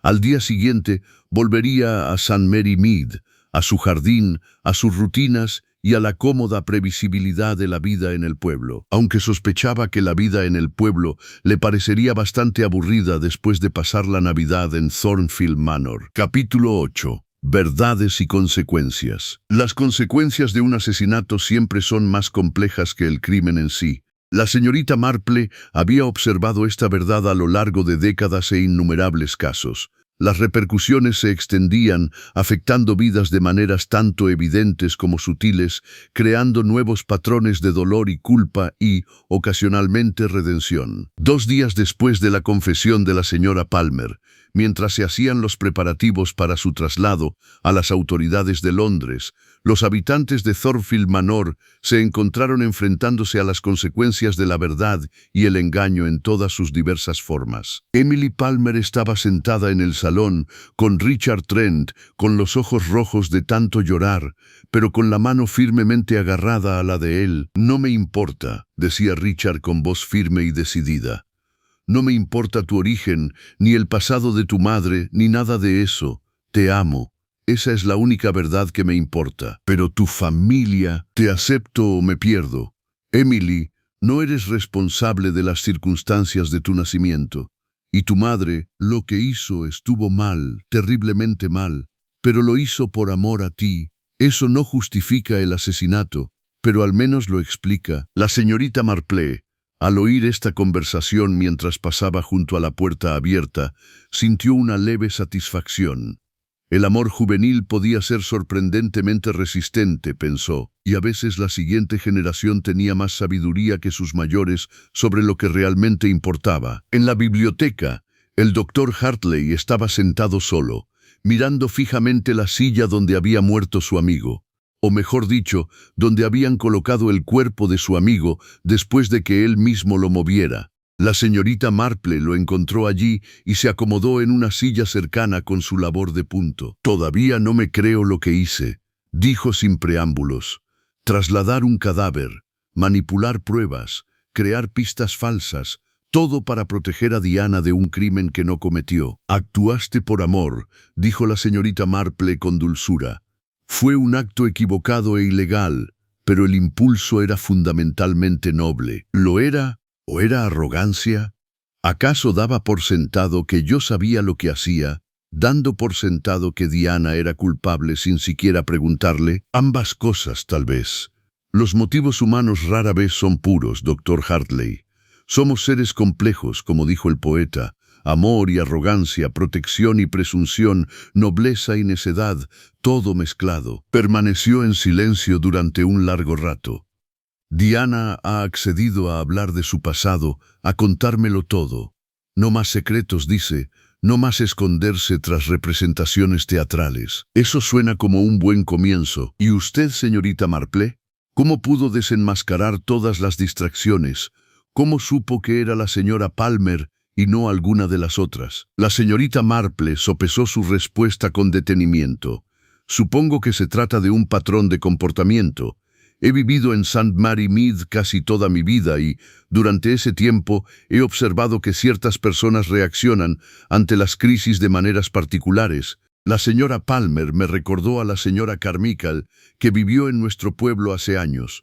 Un joven cortejaba a su hija, y cuando la señora Carmichael descubrió que el joven ya estaba comprometido con otra mujer, lo confrontó en su jardín. Hubo un accidente, se cayó y se golpeó la cabeza contra una urna de piedra. La señora Carmichael dejó que todos creyeran que simplemente se había tropezado mientras caminaba solo. Protegió a su hija del escándalo, de las preguntas, de todo. ¿Qué le pasó? La verdad salió a la luz, como suele suceder. La señora Carmichael confesó. Los tribunales fueron indulgentes. Su acción se consideró defensiva, no premeditada. Cumplió una breve condena y regresó al pueblo, donde vivió tranquilamente hasta su muerte. Curiosamente, su hija se casó bien y fue feliz. A veces, las cosas se arreglan, incluso después de errores terribles. ¿Crees que Emily estará bien? Creo, dijo la señorita Marple, que tiene un joven que la ama y un espíritu fuerte. Sí, creo que al final todo saldrá bien. El futuro inmediato será difícil, por supuesto. Su madre se enfrentará a un juicio y un castigo. Habrá escándalos y chismes. Pero los jóvenes tienen una capacidad de resiliencia admirable. Constance Ashworth tuvo que afrontar su propia realidad, con Gerald muerto y el testamento dejándole todo a ella con la condición de que nunca volviera a ver a Harrison. Se le presentó una elección a la vez sencilla y angustiosa. Esa tarde encontró a la señorita Marple en el invernadero, de pie entre las plantas de invierno. «He decidido aceptar las condiciones», dijo sin preámbulos. «Aceptar la herencia y renunciar a Harrison. ¿Puedo preguntar por qué?» Constance sonrió con amargura. «Porque nunca amé de verdad a Harrison. Porque la herencia representa seguridad, posición, poder, todo aquello que me enseñaron a valorar. Y porque», hizo una pausa, «porque Gerald tenía razón. Vivía una mentira. Me casé con él cuando lo amaba, luego me aburrí y busqué en otra parte en lugar de intentar reconstruir lo que teníamos. Quizás esta sea mi penitencia, vivir con riqueza pero sin amor, recordar lo que perdí por mi propia negligencia». «Eso parece bastante duro», observó la señorita Marple. «Quizás, pero Gerald también era duro, a su manera. Quería castigarme públicamente, humillarme por mi traición.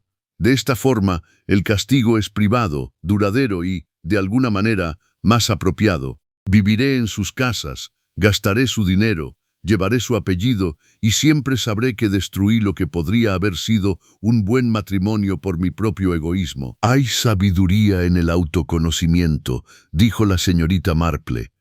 «Incluso cuando ese conocimiento es doloroso». Marcus y Verónica Ashworth abandonaron Thornfield al segundo día de la confesión, amargados y resentidos hasta el final.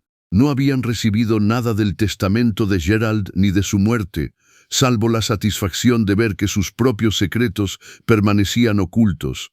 El diario había sido sellado como prueba y era improbable que alguna vez se hiciera público. «Seguirán como siempre», observó el padre Benedict a la señorita Marple mientras veían desaparecer el coche de los Ashworth por el camino de entrada, alimentando sus resentimientos, culpando a otros de sus propios fracasos, amargados por la injusticia de la vida. «Algunas personas», coincidió la señorita Marple, «eligen la amargura como forma de vida. Les resulta cómoda, familiar. El esfuerzo por cambiar sería demasiado grande». «¿Crees que habrían matado a Gerald si la señora Palmer no lo hubiera hecho primero?» «Creo que Marcus podría haber intentado algo tarde o temprano, pero le faltaba el valor y la astucia para cometer un asesinato con éxito». Verónica hizo una pausa pensativa. Creo que Verónica tenía la capacidad para la violencia, pero su odio se había enfriado con los años, transformándose en algo más parecido al desprecio. El desprecio frío rara vez asesina, simplemente observa y juzga. La mañana de la partida de la señorita Marple, ella y Dolly Bantry se sentaron juntas en el salón a tomar el té, quizá por última vez en Thornfield Manor. La fiesta había terminado en tragedia y probablemente la casa se vendería. Constance ya había mencionado su intención de regresar a Londres y conservar solo una casa de campo para retiros ocasionales. «Bueno, Jane», dijo Dolly con fingida alegría, «otro asesinato resuelto. Parece que atraes estas cosas, ¿sabes? O quizás ellas te atraen a ti». «Creo», dijo la señorita Marple, «que los asesinatos son más comunes de lo que nos gusta creer. Simplemente, la mayoría pasan desapercibidos o se clasifican como otra cosa. Accidente, suicidio, muerte natural. Yo no atraigo los asesinatos, Dolly. Simplemente los detecto». «¿Y qué observaste en este?» «Me di cuenta de que la determinación de Gerald Ashworth de revelar los secretos de todos era en sí misma una forma de violencia. No un asesinato, desde luego, pero sí una especie de destrucción. Quería derribar las cómodas mentiras con las que la gente vivía, obligarlos a todos a enfrentarse a verdades dolorosas.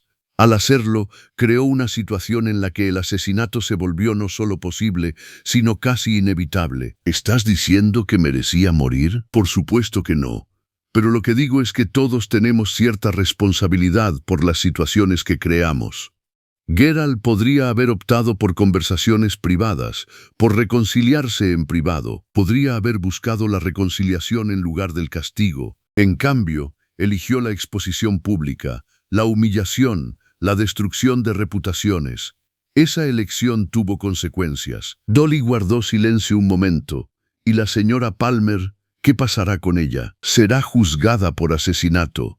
Las circunstancias, una madre protegiendo a su hija, podrían generar cierta compasión, pero la ley británica es muy clara respecto al envenenamiento intencional. Probablemente será declarada culpable y condenada a una larga pena de prisión. Quizás el jurado recomiende clemencia, quizás no. Es todo tan triste. Sí, asintió la señorita Marple. El asesinato siempre es triste, Dolly, incluso cuando la víctima era difícil y el asesino inspiraba compasión, incluso cuando podemos comprender el motivo y casi sentir empatía por el acto. Quitarle la vida a un ser humano es algo terrible y nunca debe minimizarse ni justificarse por muy noble que sea la intención. Más tarde, mientras la señorita Marple empacaba sus pertenencias, reflexionó sobre el caso y su resolución. Pensó en los distintos personajes y sus roles en el drama. El doctor Hartley, que había intentado proteger a su esposa creando una elaborada distracción, solo para descubrir que era inocente. La señora Palmer, impulsada al asesinato por el amor maternal y el miedo. Constance Ashworth, que viviría con las consecuencias de su infidelidad de maneras que aún no podía imaginar. Los jóvenes Emily y Richard, cuyo amor sería puesto a prueba por el escándalo, pero que tal vez saldría fortalecido. Marcus y Veronica, inmutables e inalterables en su amargura. Y el propio Gerald Ashworth, muerto por haber elegido el juicio sobre la misericordia, la exposición sobre la discreción, el castigo sobre el perdón. Los patrones le resultaban familiares. Ya los había visto antes en St. Mary Mead, en los pequeños dramas de la vida del pueblo que reflejaban estas grandes tragedias. El amante celoso, el padre o la madre sobreprotectora, el pariente resentido, el cónyuge infiel. La naturaleza humana se mantenía sorprendentemente constante, ya fuera en un pequeño pueblo o en una mansión rural. El inspector Craddock fue a despedirse de ella antes de que se marchara. Quería darle las gracias de nuevo, dijo. Sin sus aportaciones, podríamos haber arrestado al doctor Hartley o a la señora Hartley. Desde luego, no nos habríamos fijado en la señora Palmer. Parecía tan frágil, tan inofensiva. Las personas más peligrosas suelen hacerlo, respondió la señorita Marple. Según mi experiencia, quienes parecen más fuertes suelen ser los más débiles cuando se les pone a prueba de verdad, mientras que quienes parecen débiles pueden encontrar sorprendentes reservas de fuerza cuando alguien a quien aman está en peligro. Lo recordaré. Estoy seguro de que lo logrará, inspector. Es usted un hombre muy capaz. Llegará lejos en su profesión, incluso sin la sabiduría del pueblo que me guíe. Sonrió. Incluso sin eso, le aseguró. Aunque te sorprendería la frecuencia con la que se aplica la sabiduría popular, incluso en los casos más complejos. Llegó el coche para llevarla a la estación. Dolly salió a despedirse con la mano, secándose las lágrimas con un pañuelo. Ven a verme a Londres, Jane, y te prometo que nada de misterios de asesinatos, solo té, cotilleos y conversaciones aburridas y sin complicaciones. La señorita Marple sonrió. Eso suena encantador, querida. Aunque sospecho que encontrarás alguna intriga que compartir conmigo, sea asesinato o no, está en tu naturaleza. Mientras el coche se alejaba de Thornfield Manor, la señorita Marple echó la vista atrás, contemplando la imponente mansión de proporciones clásicas y sus tragedias ocultas. Lucía serena bajo el sol invernal. La nieve casi se había derretido por completo y los jardines, ahora marrones y desnudos, estaban listos para la renovación primaveral. Quizás, pensó, ese era el objetivo. La vida seguía, incluso después del asesinato, de la confesión, del descubrimiento de las mentiras y la revelación de los secretos, la vida continuaba.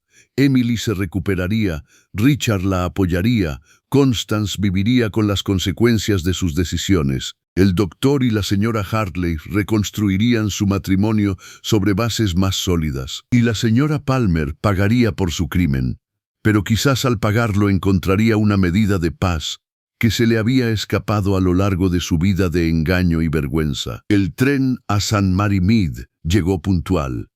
La señorita Marple se acomodó en su compartimento con su labor de punto y una revista, contenta de regresar a la rutina familiar de la vida en el pueblo. Pero, mientras el paisaje desfilaba ante su ventana, no pudo evitar reflexionar sobre la peculiar Navidad que acababa de vivir. Una Navidad muy al estilo Marple, sin duda, llena de secretos, mentiras, asesinatos y, en última instancia, las incómodas verdades que salieron a la luz al despojarse de las apariencias. Era, pensó, bastante parecido a la vida misma. Todos vivimos con nuestros secretos, nuestras concesiones, nuestros pequeños engaños. La mayoría navegamos por estas aguas turbulentas sin recurrir al asesinato, pero la capacidad para la oscuridad existe en todos nosotros, esperando la combinación adecuada o inadecuada de miedo, amor y desesperación para que aflore. Regresaba a St. Mary Mead y a su jardín, a las reuniones del comité parroquial, a sus charlas con las demás mujeres del pueblo. Observaba la naturaleza humana en sus pequeñas manifestaciones, las disputas por los setos, los romances descubiertos, las tensiones familiares que bullían bajo la conversación educada a la hora del té, y ella recordaría que estos pequeños dramas no eran tan diferentes de las grandes tragedias, que un pueblo y una mansión, un escándalo local y un asesinato eran simplemente puntos en un continuo de comportamiento humano que abarcaba desde lo trivial hasta lo terrible. El tren llegó a la estación de St. Mary Mead al caer la tarde. La señorita Marple recogió sus pertenencias y bajó al andén que le resultaba familiar. Su casita la esperaba, acogedora y confortable, y al día siguiente retomaría la rutina de su hogar. Pero esta noche reflexionaría sobre la verdad y la mentira, sobre el amor y el asesinato, sobre las decisiones que toman las personas al verse acorraladas. Rezaría por la señora Palmer, por Emily, por todos los afectados por la tragedia de Thornfield Manor. Y entonces se dormía, sabiendo que había hecho todo lo posible por sacar la verdad a la luz, incluso cuando esa verdad era dolorosa, incluso cuando no traía alegría, incluso cuando no resolvía nada excepto la cuestión de quién había matado a Gerald Ashworth y por qué. Al final, eso era todo lo que un detective podía hacer: revelar la verdad y dejar que otros se ocuparan de las consecuencias. Al abrir la puerta de su cabaña y entrar en la familiar calidez, la señorita Marple sintió una profunda satisfacción. Otro caso resuelto, otro patrón identificado, otro recordatorio de que la naturaleza humana, con toda su complejidad y contradicción, seguía siendo el mayor misterio de todos. Y ella, con su discreción habitual, se había convertido en una experta en desentrañar tales misterios. El fin